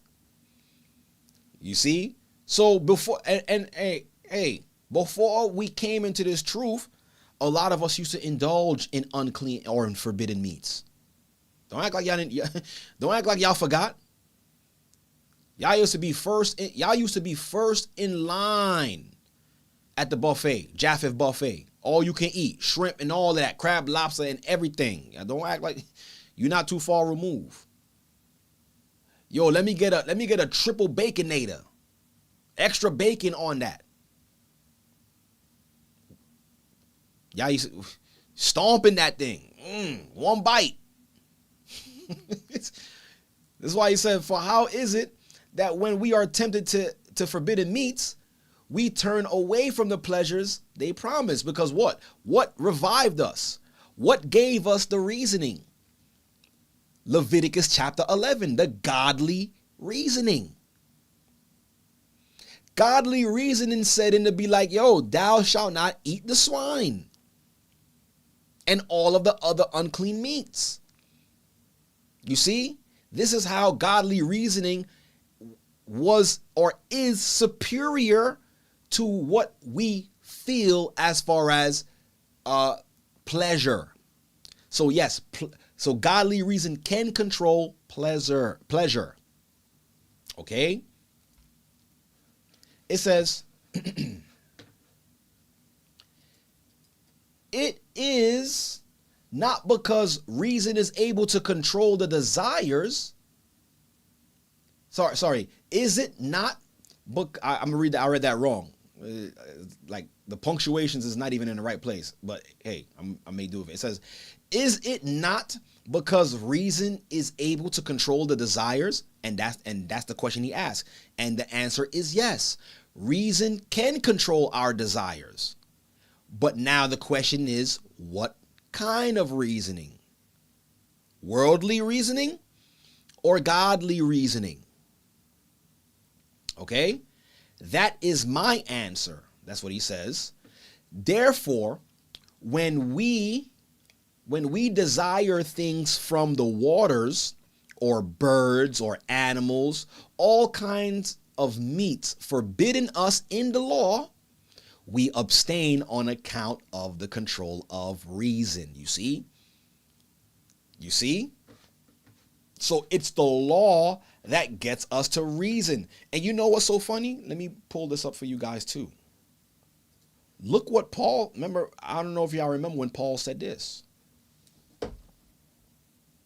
Let me show y'all this. What book is this? Let me show you guys this.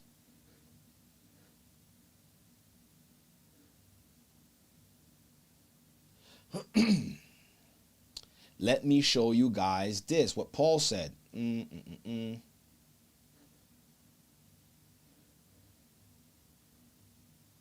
Right here.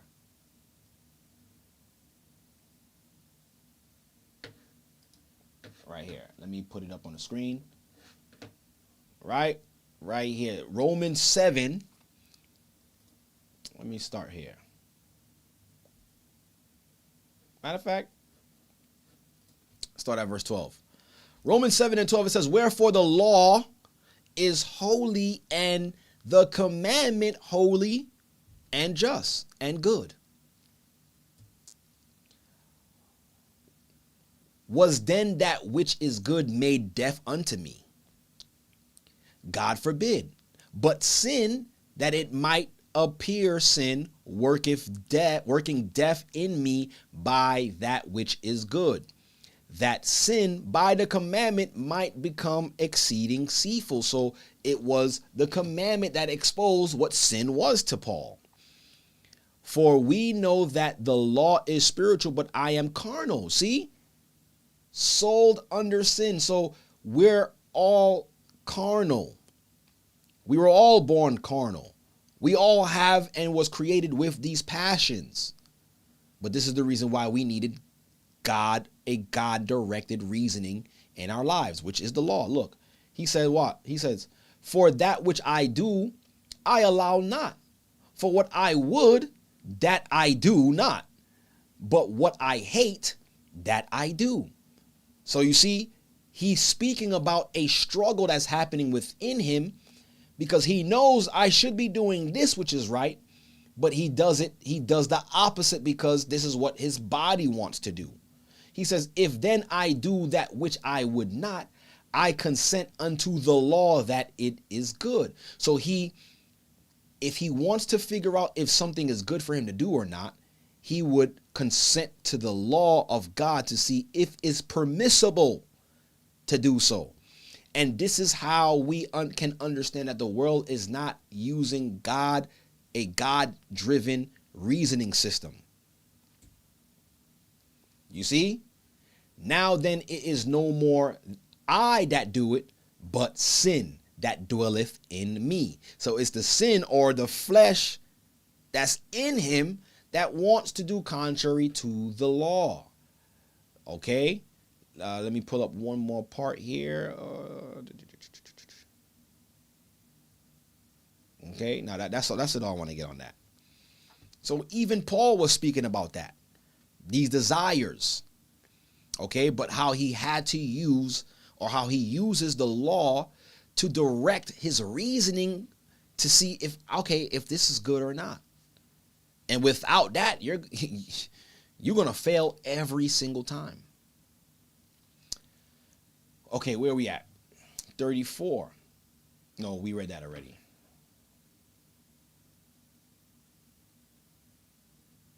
He said, I'll read 34 again because I don't remember where I left off. He said, therefore, when we desire things from the waters, or birds or animals, all kind of meats forbidden us in the law, we abstain on account of the control of reason. For the passion and desires are checked and turned aside by the temperate mind. What does the word temperate mean? What does the word temperate mean? Moderation. Okay? Moderate. You're not overindulging. You see? He said it again. He says, for the passions and desires are checked and turned aside by the temperate mind, a moderate mind. a level-headed mind. And all the motions of the body are bridled by what? Reasoning.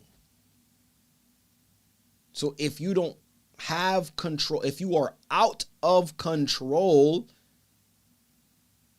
that means you lack reasoning. You are lacking reasoning. When people say, I don't know, how come I can't stop? And I remember that used to be me growing up in the Christian church. Being young, doing things out there in the world, and then after you finish doing what you're doing, you're like, damn, I can't believe I just did that, man. And now you down on yourself, and you keep telling yourself, you go back and you pray, like, God, please help me. I'm sorry. I know I keep, but the whole time the Most High was looking at us like, yo, it's okay. I know you don't have the reasoning that you should have to help you fight through this. So the Most High was sparing us. He was merciful. That's why we got to give all praise to the Most High that He didn't destroy us in our ignorance. Okay, but He said, I know the Most High was looking at us and saying, eventually, I'm going to present to you my law. And this is what's going to help you to reason. And didn't it not? Did it not the Most High's law, statutes, commandments, and us understanding Christ's sacrifice, did that not help us to learn how to reason? It sure did for me. Okay.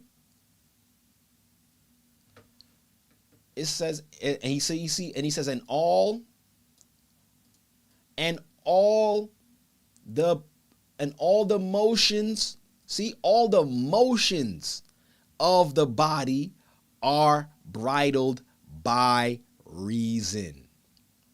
Someone who has self-control. And it is to be wondered at if the desires of the soul for the enjoyment of beauty are frustrated. This is the very reason why we praise Joseph. The temperate. That's what he's known as, Joseph the temperate.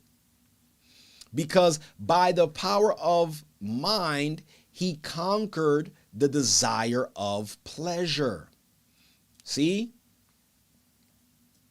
By the power of his mind, he was able to conquer the desire of pleasure. And when you go into, I believe when you read it in the book of Jasher, when Potiphar's wife was making advances on Joseph, she wasn't just, she probably was beautiful and all of that, exposing herself to him and all of that, using her body to try to get him. But she was also using, it said she was using potions and witchcraft and all of that to overtake this guy.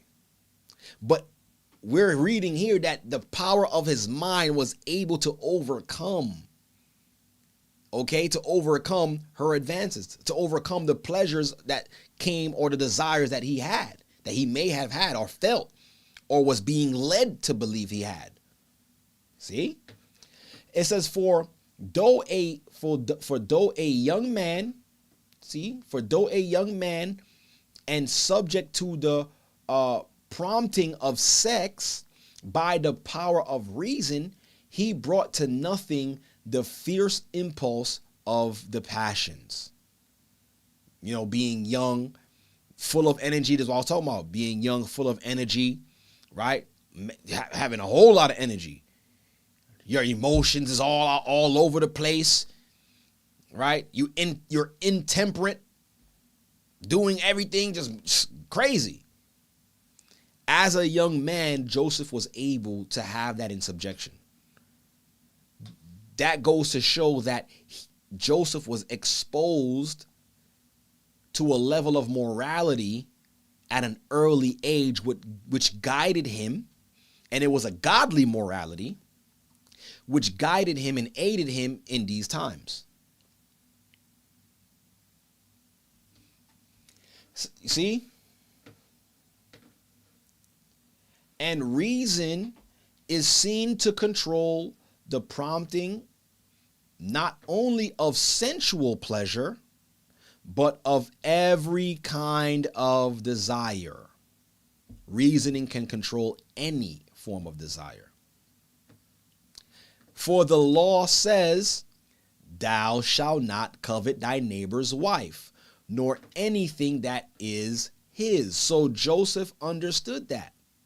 So, so understanding this law governs us and keeps us under subjection to not covet our neighbor's wife. Whatever desire may come in your mind, you're able to bridle that through this saying right here. Now imagine if you don't have this code. This code is broken all the time in the hood. It's broken all the time in the workplace. It's broken all the time in the world because why? They don't have this understanding. Even though there's something in them that knows it's wrong and they conceal it and they still do it. But what actually gives them the actual incentives not to do it, which is a law, not being governed by a law. Okay. And indeed, when the law orders us not to covet, it may help me to convince you that reason is able to control the desire just as it does the passions which hinder justice. See?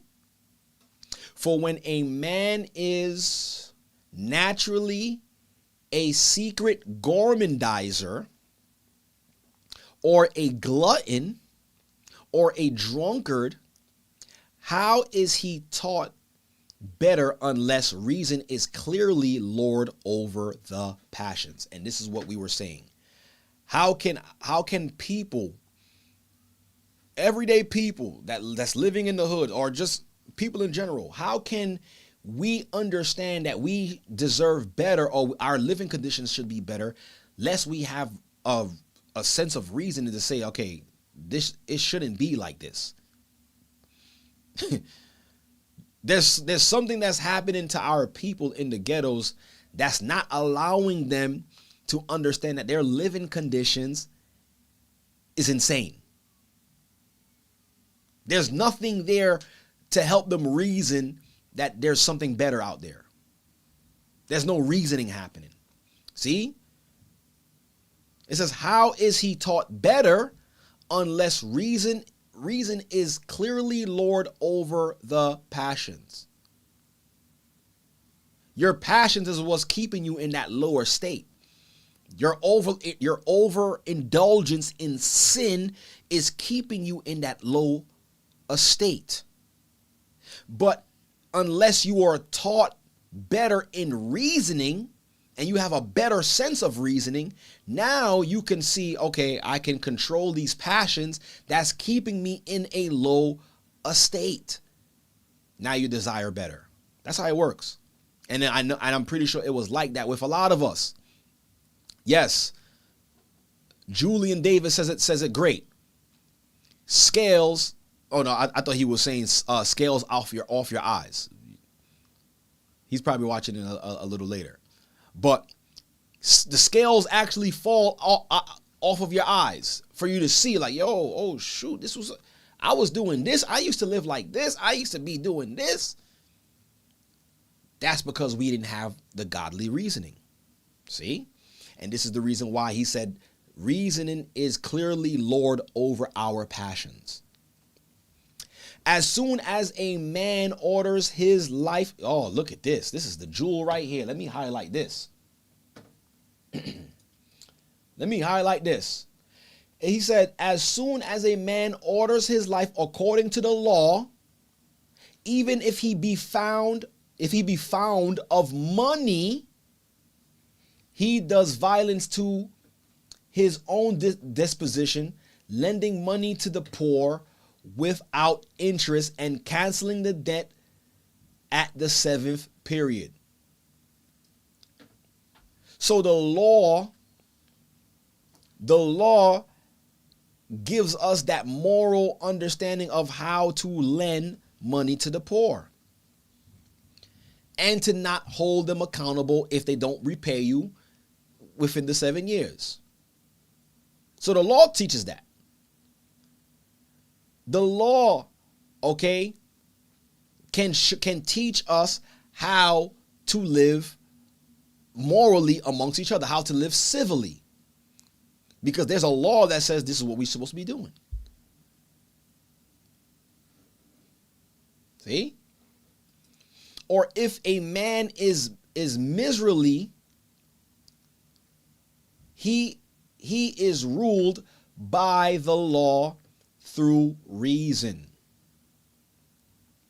Neither gleaning his fields when reaped. So there's also a law for us to not to glean our harvest wholly, meaning you don't even leave not one grape on the vine. That's being greedy. The law said we are not supposed to wholly reap or glean our fields. Why? To leave some for the poor, for them to come and be able to pick from it and to eat. But he says, let me read it again. Or if a man is miserly, he is ruled by the law through reason, neither gleaning his fields when reaped, nor picking his vines the second time. And in the case of all other passions, too, it is possible to see that reason is superior to them. For the law is superior even to affection for parents. See? So the law is superior to the affection of your parents, not allowing the surrender of virtue for their sakes. That falls into respecter of persons. See, look, and it is superior to, let me highlight it, and is also superior to, and it is superior to love of wife, rebuking her for any transgressions. Holding them accountable, holding your wives accountable for when they go off. You're not overlooked at as just because my wife. Nah, you got to have a conversation. It is higher than love of children. This is a deep one too. It is higher than love of children, punishing them for wrongdoing. You know, and you know, to each his own. There's some people out there that say, "Yeah, well, I don't punish my kids. I don't beat my kids." Hey, listen, that's between you and your kids and you and the Most High. Listen, that's on you. How you choose to raise your kids. But I'm trying to raise a God-driven, sound mind individual. And discipline comes with that. So, see, it says it is higher than love of children, punishing them for wrongdoing. It conquers affection for friends, reproving them for evil. That's what reasoning does. Yeah, you my boy and all of that, but I got to tell you what it is. I can't conceal your faults because you're my man's. Nah, we got to bring it to justice. That's just what it is. Reproving them for evil. And do not think it a strange thing when reason is able to overcome, when reason is able to overcome even hatred at the command of the law, not cutting down the cultivated trees of enemies. So even in that aspect, you got beef with the enemy, you're not destroying your enemy's property. And how many times we see that? You know what I'm saying? This world has taught, you know, not to not to browbeat on our sisters that lack reasoning, but you know, I gotta call it out. Who taught y'all to break a man's car windows because he cheated on you? Who taught you that?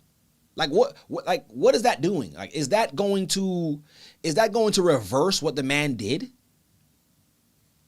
It's not. But anger, like we learned today, anger is also a passion. It's connected to what? It's connected to pleasure and pain. So who taught you that? Why don't you have enough self-control not to do that? I want you out the house. The man comes home and all his clothes is outside on the stoop. And mind you, the house he's paying for.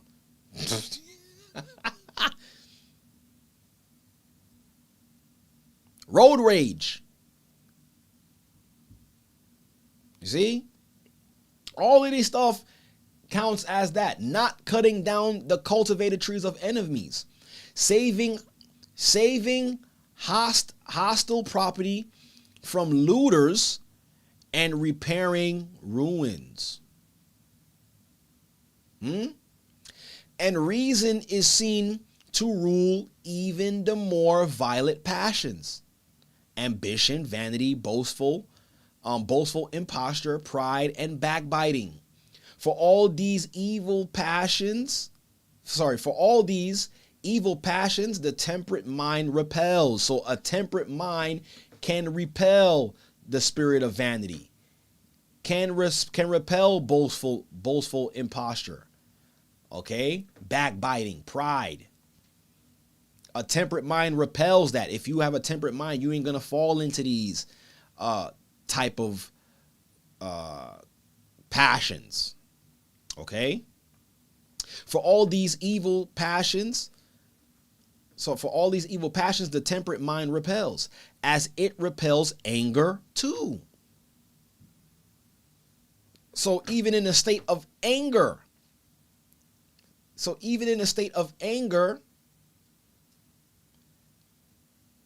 a temperate mind can keep you level-headed, or keep you from what they say, blacking out. When you black out on somebody, or what's the new term? Crashing out on somebody.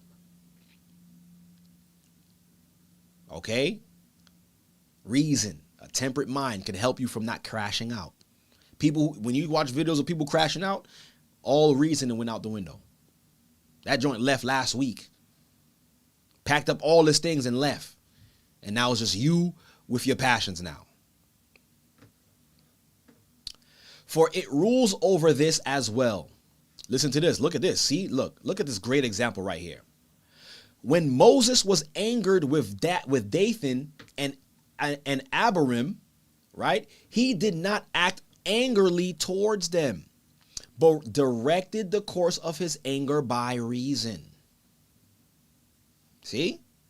For as I said, the temperate mind is able to show its superiority over the passions, modifying some and crushing others. So anybody who acts overly emotional and is overly emotional and does not take an account of what is being said, this person does not, or this person lacks the ability to reason. And you being spiritual, like the scripture says in Ephesians, or I believe it's Ephesians or Galatians, one of the two. You being spiritual, restore in such a one in a spirit of meekness, understanding that you're dealing with somebody who's over emotional. And you that is spiritual and have the power to reason within yourself, you got to be able to understand that and evade those type of situations, or try to bring the situation back to a level of peace. But I'm going to tell you right now, you're not going to be able to do it with everybody. Some people you're just going to have to just walk away cleanly. But those that you can restore, do it in a spirit of meekness, understanding that this person is dealing with something. Right? 19, it says, 19, it says, for why did our wise father Jacob blame Simeon and Levi and their friends for the slaughter of the whole tribe of the Shechemites, which was not according to reason, saying, curse be their anger. So clearly Jacob understood that his sons did not use reasoning in what they did. They allowed their anger to overtake them to commit what they done. Granted, I understand they felt violated. You should have never touched my sister. Fine. But there's a level of reasoning that has to take place there. And Jacob understood that. He said, verse 20, unless reason were able to control bursts of anger, he would not have spoken so. See? That means Jacob understood that they were supposed to be able to control themselves. But because they didn't, that's why he said, curse be their anger. Y'all should know better. He says, for when God made man, he implanted in him his passions. You see that? Like I said earlier, so I'm not just saying this out of nowhere. His, meaning the Most High, has passions too. So the Most High didn't intend for man not to have these passions, but to do it or to have these passions moderately, and for it to be governed with godly reason. You see, he says, for when God made man, he implanted in him his passions and dispositions. This is what Adam had. We all have it. At the same time, he enthroned mind. He enthroned mind amid the senses as the sacred guard over all. So even though we have the passions, he gave us a mind to be able to control these passions. So we're not mindless beings or mindless drones just operating based off what our bodies is telling us to do. And there's, believe it or not, there's people out there, okay? There is people out there who live their life based off of how they feel. See? And to this, he gave law. See? Excuse me. He gave law. If a man order his life by this, if you order your life by the laws, he shall reign over a kingdom which is what? Temperate, just, good, and brave. Okay? We almost done here. And thank you guys for coming in and definitely hitting that like button as we continue to understand this masterclass of reasoning. Can reasoning control our lust? And we're learning as of now, yes, it can. All right? So where are we? Right here. Okay. 24. How then it may be said, if reason rules the passions, does it not rule forgetfulness and ignorance? The implied argument is simply absurd. For we see that reason is ruler not over its own passions, but over those of the body.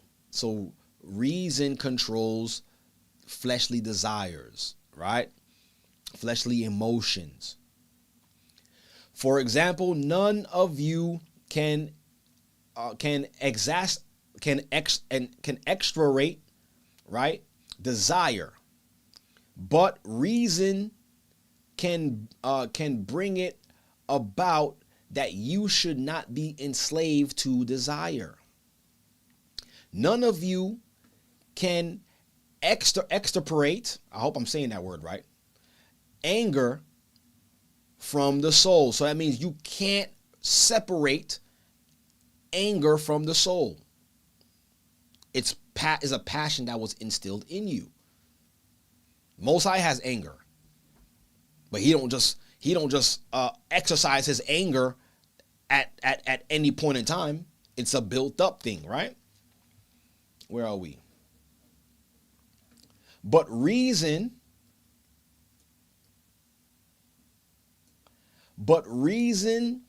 can come to your aid against anger. None of you, here's that word again, can extirpate an evil disposition, but reason can be your ally so that you are not swayed by it. For reason does not uproot the passions, but opposes them. See, reason does not uproot passion.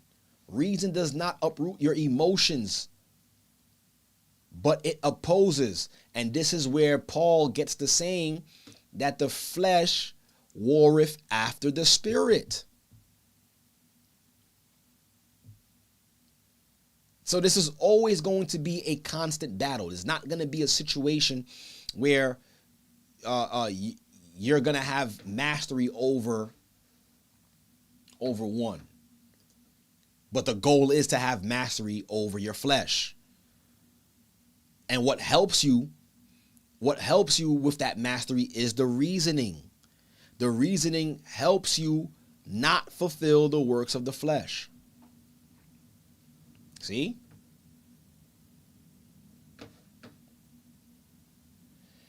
It is possible to show this more clearly by the story of King David's thirst. A lot of you know the story. He says, for fighting the whole day they go into something else. For fighting the whole day against the Philistines, he had slain many of them with the aid of the soldiers of our country. Then when evening came in a sweat and exhausted, he reached the royal tent round which the whole army of our forefathers was encamped. The rest all took their supper, but the king, having an intense thirst, though he had abundant springs of water, could not satisfy it from them. But an unreasonable desire for the water that was in the possession of the enemy grew more intense and inflamed him. So this was a form of pride. It's not that David didn't have water of his own. He did. He was like, nah, you know what? I want their water. I want them to know I came in there and took their water. See? And where it says it unmanned and consumed him.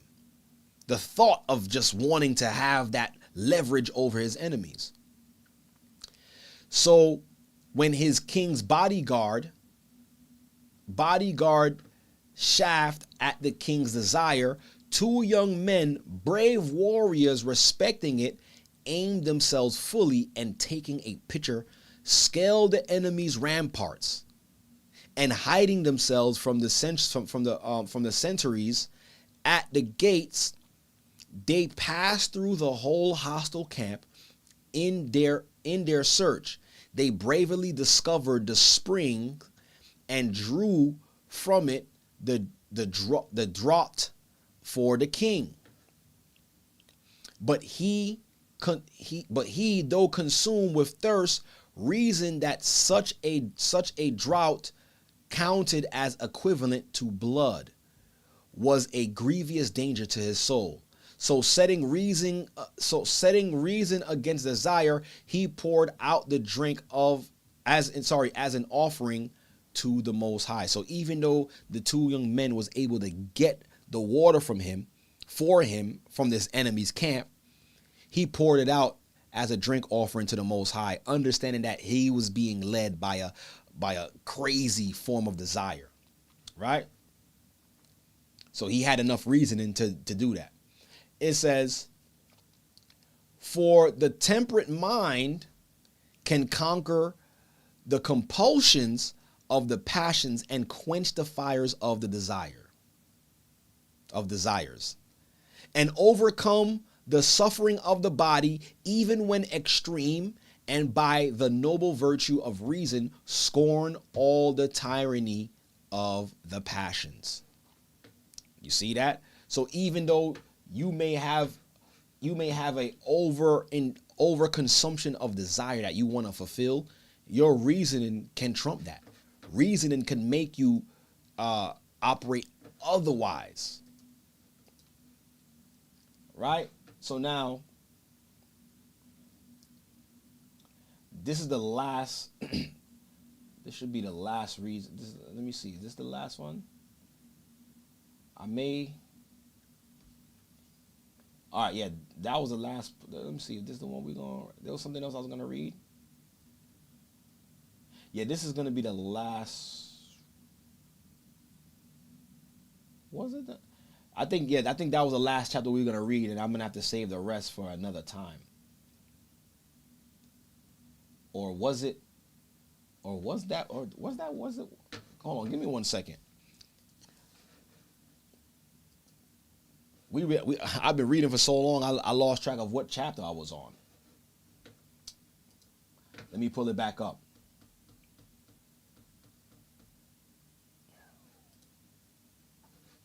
Right? Okay.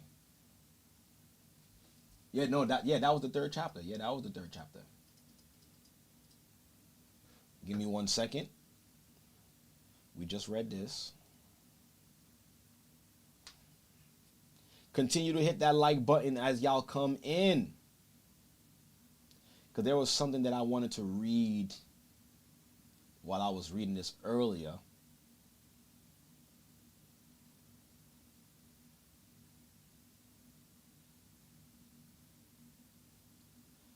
I'm trying to find back where we left off.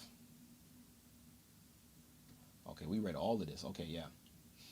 1 second, guys. I lost my place. Lost it again. I gotta actually download this thing. Continue to hit that like button on your way in, brothers and sisters. I think we was here.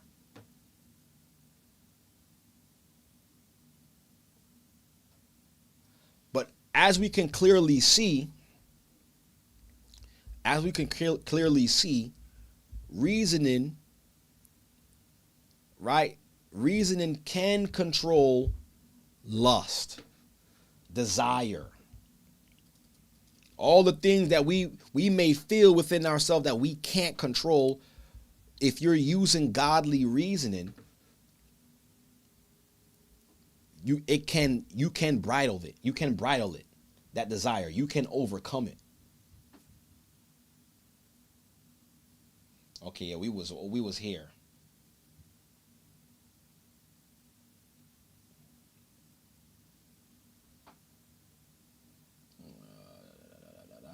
Okay, give me 1 second.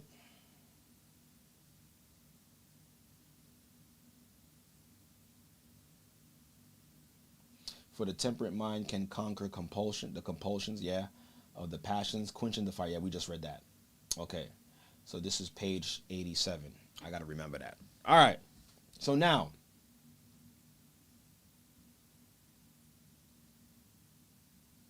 all right, yeah, this is going to be the last. This is going to be the last part that we're going to read before we come off for tonight's discussion. Let me enlarge the screen. Move this out the way. All right. So here we are. No, don't do that. All right. Here we are.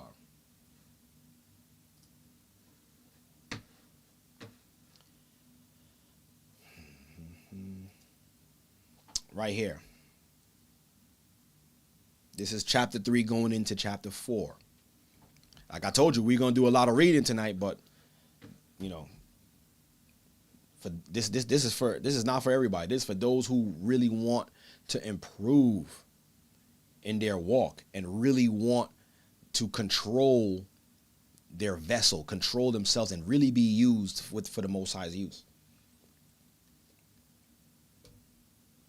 Okay, so now let's start here.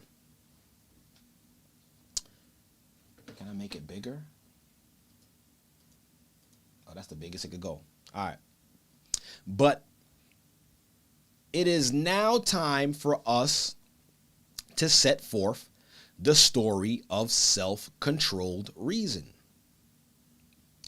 For when our fathers, as a result of their devotion to the law, enjoyed profound peace and prosperity, so that the king of Asia, Cilicius Nicanor, even assigned them funds for the temple service and recognized their form of government. This is to the point where the king of Asia had to support what we were doing because they seen how serious we took the law. At that very time, a party bringing in innovations contrary to the general concord involved themselves in a variety of calamities. So, I think that was the last part. That was the last part, because now this is going to go into something else. And I'm going to save this for another time. And let me do this really quickly. Thank you all for coming in as well, too. I appreciate you all for coming in. Bam! Okay, no, not that. Wrong soundbite, right? Right, thank you all for coming in. All praises be to the Most High. And like I said, we figured out, or we were able to get an understanding of what reasoning can control. So the answer for tonight's discussion is yes, reasoning, or the act of reason, can control lust. It, like we found out and what we read and learned today, reasoning cannot eviscerate. That's the new word that I learned, right? It can't fully eradicate passions and lusts, but it can bridle it. It can have control over it, so where you don't fulfill it, right? Where you can't fulfill it. So what I'm going to do really quickly is before I say that, let me do this really quickly. If you guys are interested in joining the Hebrew and Bible Academy, please join us at historytimes.org to enroll in the Hebrew and Bible Academy, which started already Sunday, July the 12th. You don't want to miss out. You want to visit us at historytimes.org to enroll. That y'all see the theme of this academy is from Eden to Revelation, tracing the war between truth and deception. Okay, so you want to visit us at historytimes.org to enroll. Also, where did my thing go? I also had put together a little Sabbath mix for you all. If you guys want to go over there and check it out, great Sabbath mix for the Sabbath. I'm going to be working on another one pretty soon. But as you can see, Sabbath Mix Volume 1, Peace and Serenity. So you guys could go over there and check it out. Some nice Sabbath vibes. All right. So you bring in the Sabbath with you and the family in the spirit of praise and worship. Okay.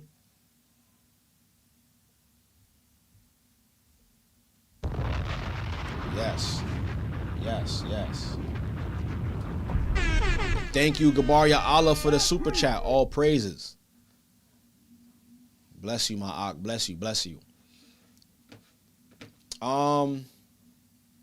Now, what I want to do really quickly is open up the floor for any questions. I'll take some questions on, in the chat. It's getting late.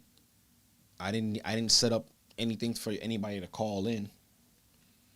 But this is the opportunity to put something in the chat. I could read it and definitely answer any questions if there was. If there's no questions concerning tonight's topic, all praises. That means everything was communicated very well and you guys got the edification, which is great. It's awesome. That means I did my job. My job was well done. Oh, somebody asked, where do I find the music? All right, I'll put a link in the chat so you can get it.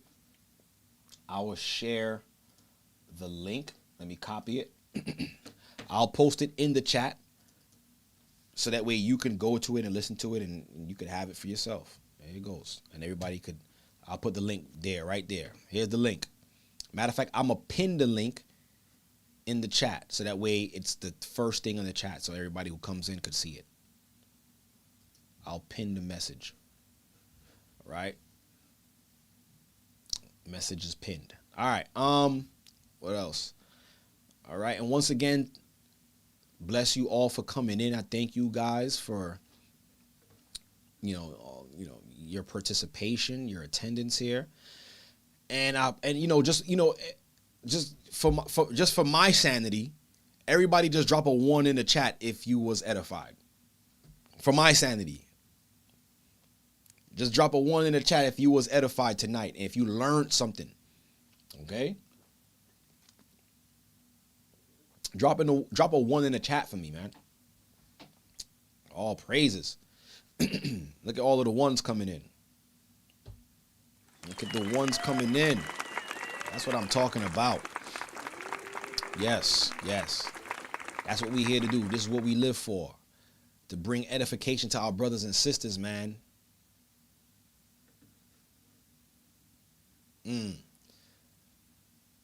Marion says, excellently brought forth how the Most High enthroned reason among the other thoughts and feelings. Yes.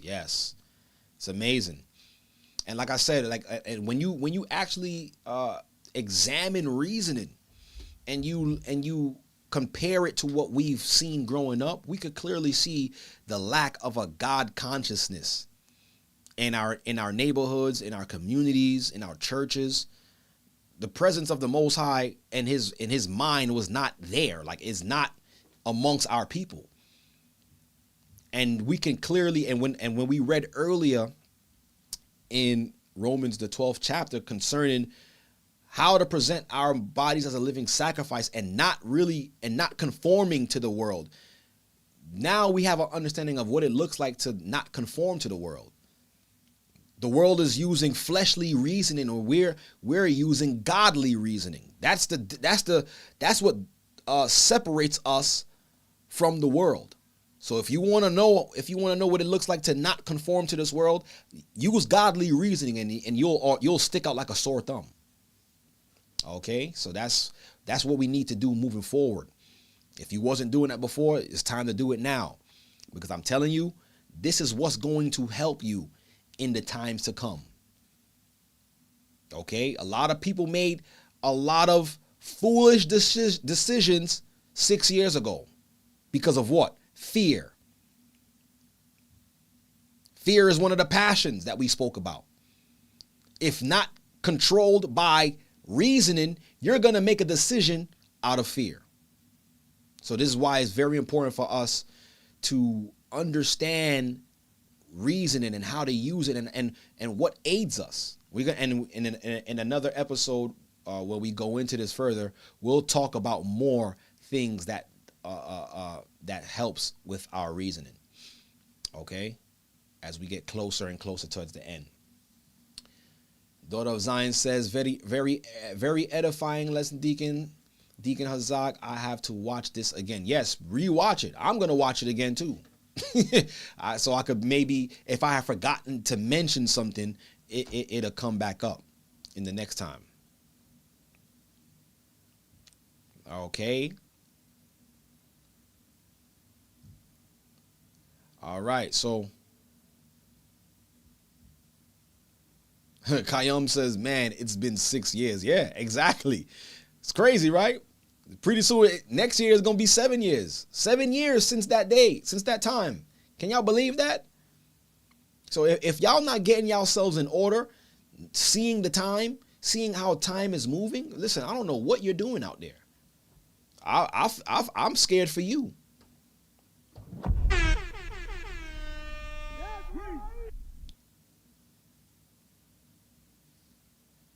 Who's this?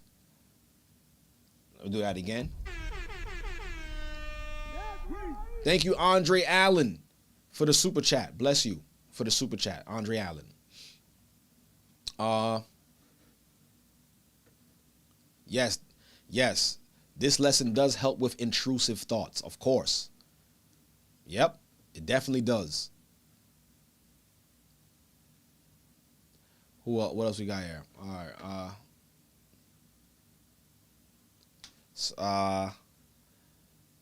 Nephtali says, if reason trained by the law can conquer death, it can certainly conquer lesser passions like lust, anger, fear, or appetite. Yes. Yes, 100% yes. You are correct.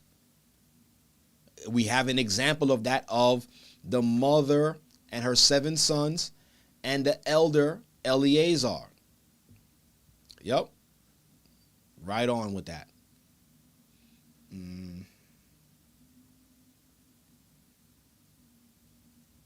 All right. So, all right. It looks like everybody had a sound understanding, and we're going to continue this at another time. We're going to definitely go into this because there's so much to cover when it comes to reasoning, but we got the bulk of it, the meat of it. Okay? And I pray that this is going to be able to help those struggling with passions, struggling with lust, indulging, okay? Exercising your liberty and don't care who's watching. Right? This is supposed to help us to be able to identify when we're operating in an what's the word? When we're operating in an unbridled mindset or untamed mindset.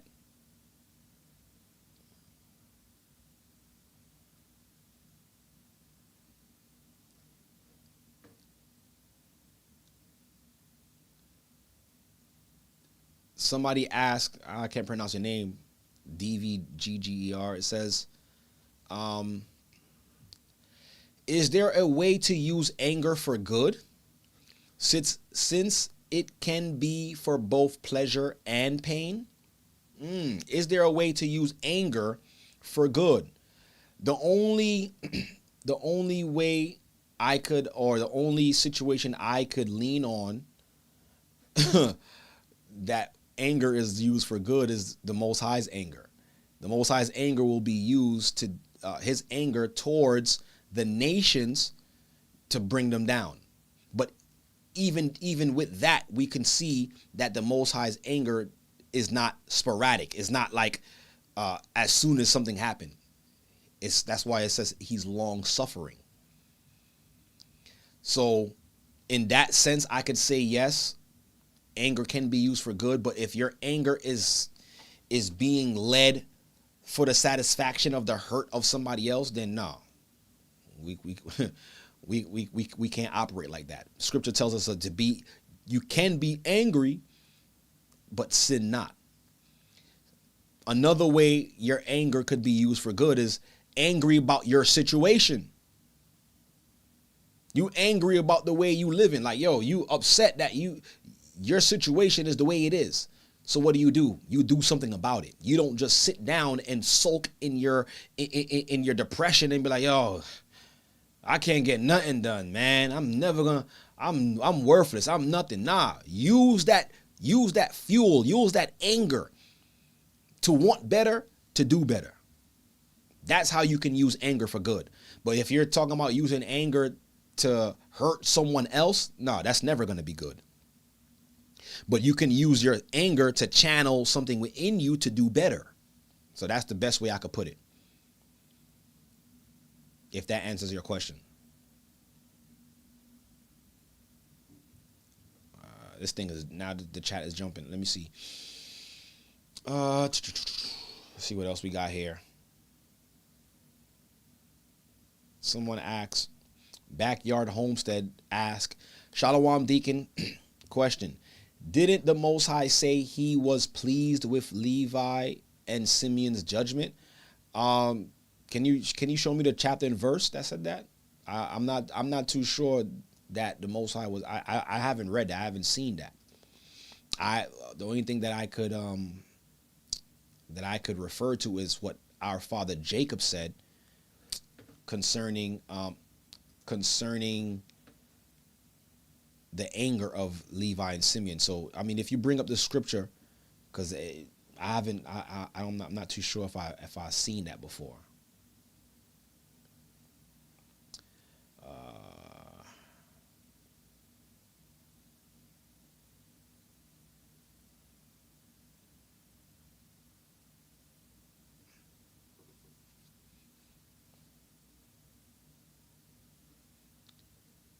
Peter Brock says, if you mean it from the heart, the Most High will help you overcome all things. That's correct. Yes.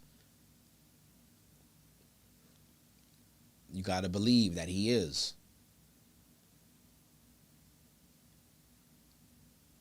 Any more questions? All right. Somebody asked, Maria Yala. I hope I'm saying that right. Says, Deacon, can a man and a woman be together without doing anything until marriage? Let me read that again. Can a man and a woman be together without doing anything until marriage? The answer is yes. I mean, that's possible, but the two have to agree not to do anything.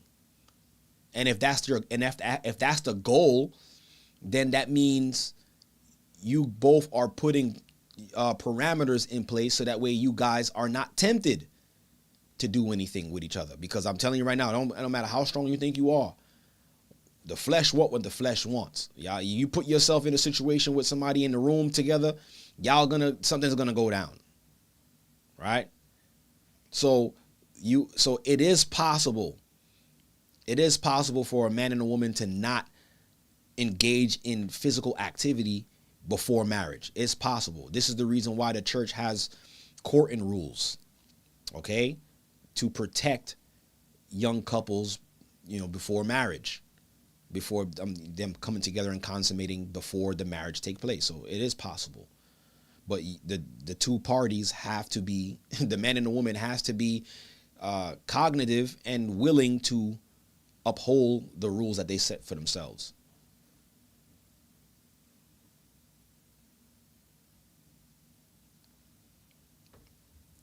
Somebody asked, or Lanessa asked, Shalom Deacon Hazak, question, is having a crush lust? Ooh, that's a good question. Is having a crush lust? So now it depends. It depends, because having a crush just means you taking a liking to somebody. Okay? So now that crush could turn into a lust depending on the situation, because in order for a man to approach a woman, he has to have liked her first, seen her for a while, like watching her. That you could call that a crush. You watching her for a little bit, and then inquire about her, and then he approaches her father, and then they speak, and then now they courting. So that's a good form of a crush. But now when you say is crush lust, now let's define what type of lust it could be. It could become a covetous lust or a covetous crush, because that person could not be yours. That person could be already in a relationship or married to somebody else, and you have a crush on somebody who's married. Now you going into the spirit of coveting. Coveting is lust. So now if you're now coveting somebody who's already spoken for, that is wrong. That is sin. That's when that crush becomes coveting. That form of lust. And you guys got to understand, lust is just the desire to do it could be a desire for something, and may not necessarily mean that lust is wrong. Depending on how that lust is used, what turns it wrong. Okay? Lust is something that your soul desires, whether it be an evil desire or a good desire. We lust after to do good, after the Most High, after the law. My soul lusteth after the law. Is that wrong? So you got to define the word lust there.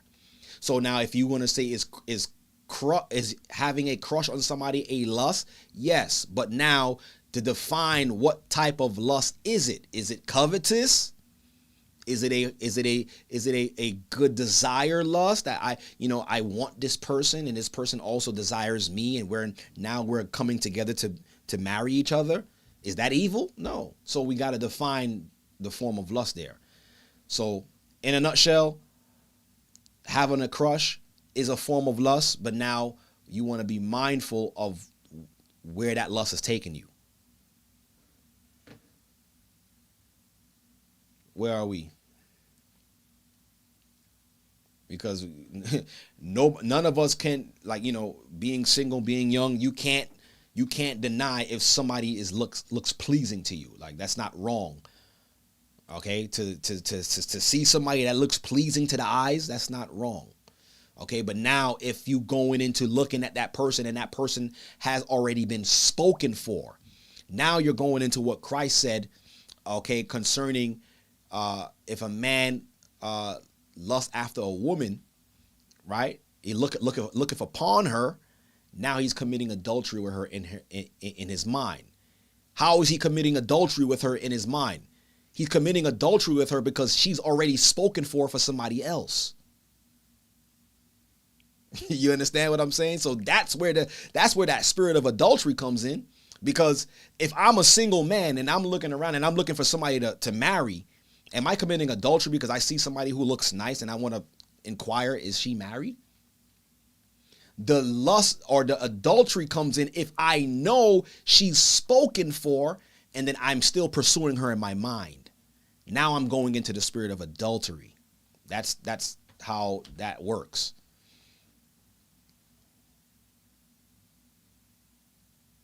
Okay, I may have lost some.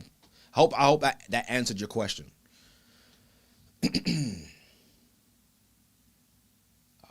Where are we? I don't even know where we left off at. Somebody, Julian Davis says, anger helped me work out harder. That's a good thing. You got your body in shape. You feel what I'm saying? Use that anger, translate that joint into muscle mass. That's good. All praises. Where are we? Let me keep going down.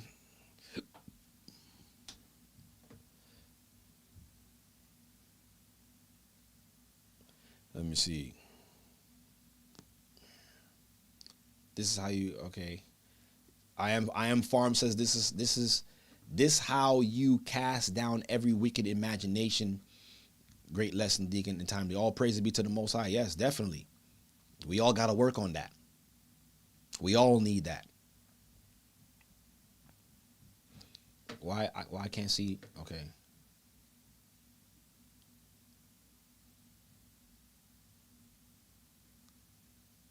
Okay.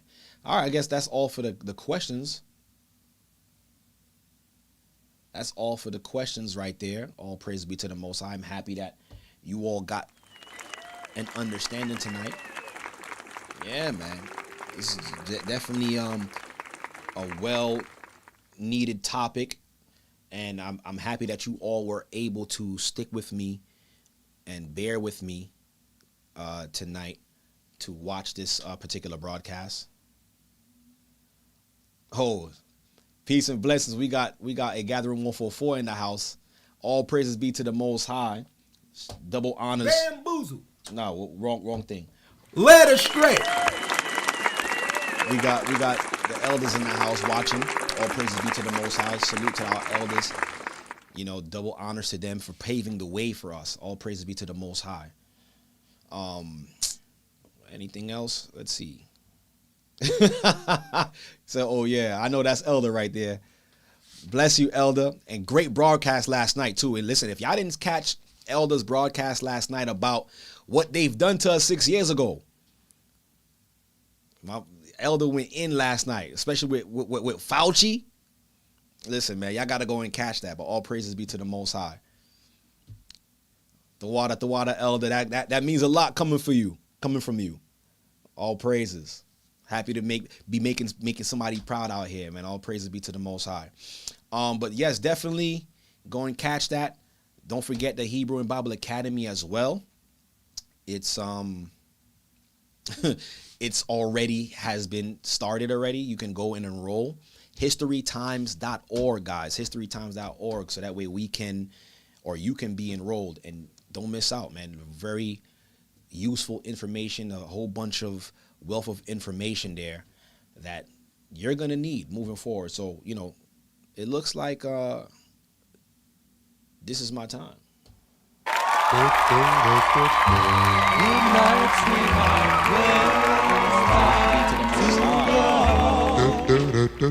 Yes. You could be anywhere in the world, but you're now tuned into the Born of Levi experience. All praises be to the Most High. Listen, man, we almost at the finish line.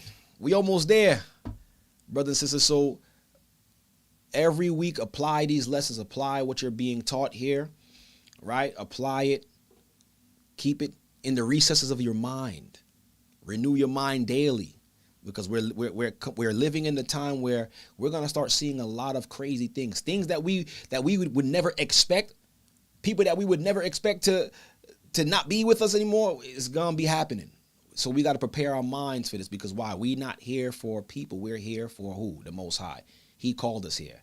We want to continue to be used. So these type of lessons, and I want to continue to do things like this as well too, because to help, especially the younger generation, to help formulate their mind to understand, like, yo, you don't have to live according to your flesh. You don't have to do it.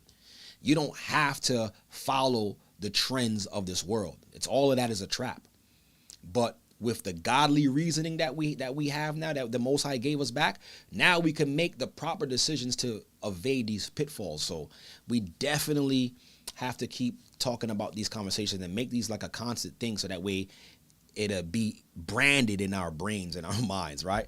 So with that being said, guys, have a great night, right? Have a great day tomorrow. Stay prayed up, sin not, right? Pray and watch always. Be safe tomorrow and have a blessed Sabbath. Continue to keep us in your prayers and continue to fight the good fight, guys. Listen, that's my time. And if it be the Lord's will, I will see you all on the next one. If it be the Lord's will, right? But until then, love you all. Have a good night. Shalom. Peace and blessings. Are you tired of reading the Bible and not really understanding what it means? Yo, you know you're reading the book upside down? I need a teacher. I got the perfect solution for you. The Hebrew and Bible Academy got you all covered. There, you'll learn the original Hebrew language with Elder Lawya, groundbreaking news from around the world with Elder Rawchaa, and all new up-to-date lessons, including ancient history with Elder Rawchaa. Visit us at historytimes.org and enroll there. The Hebrew and Bible Academy. You're invited.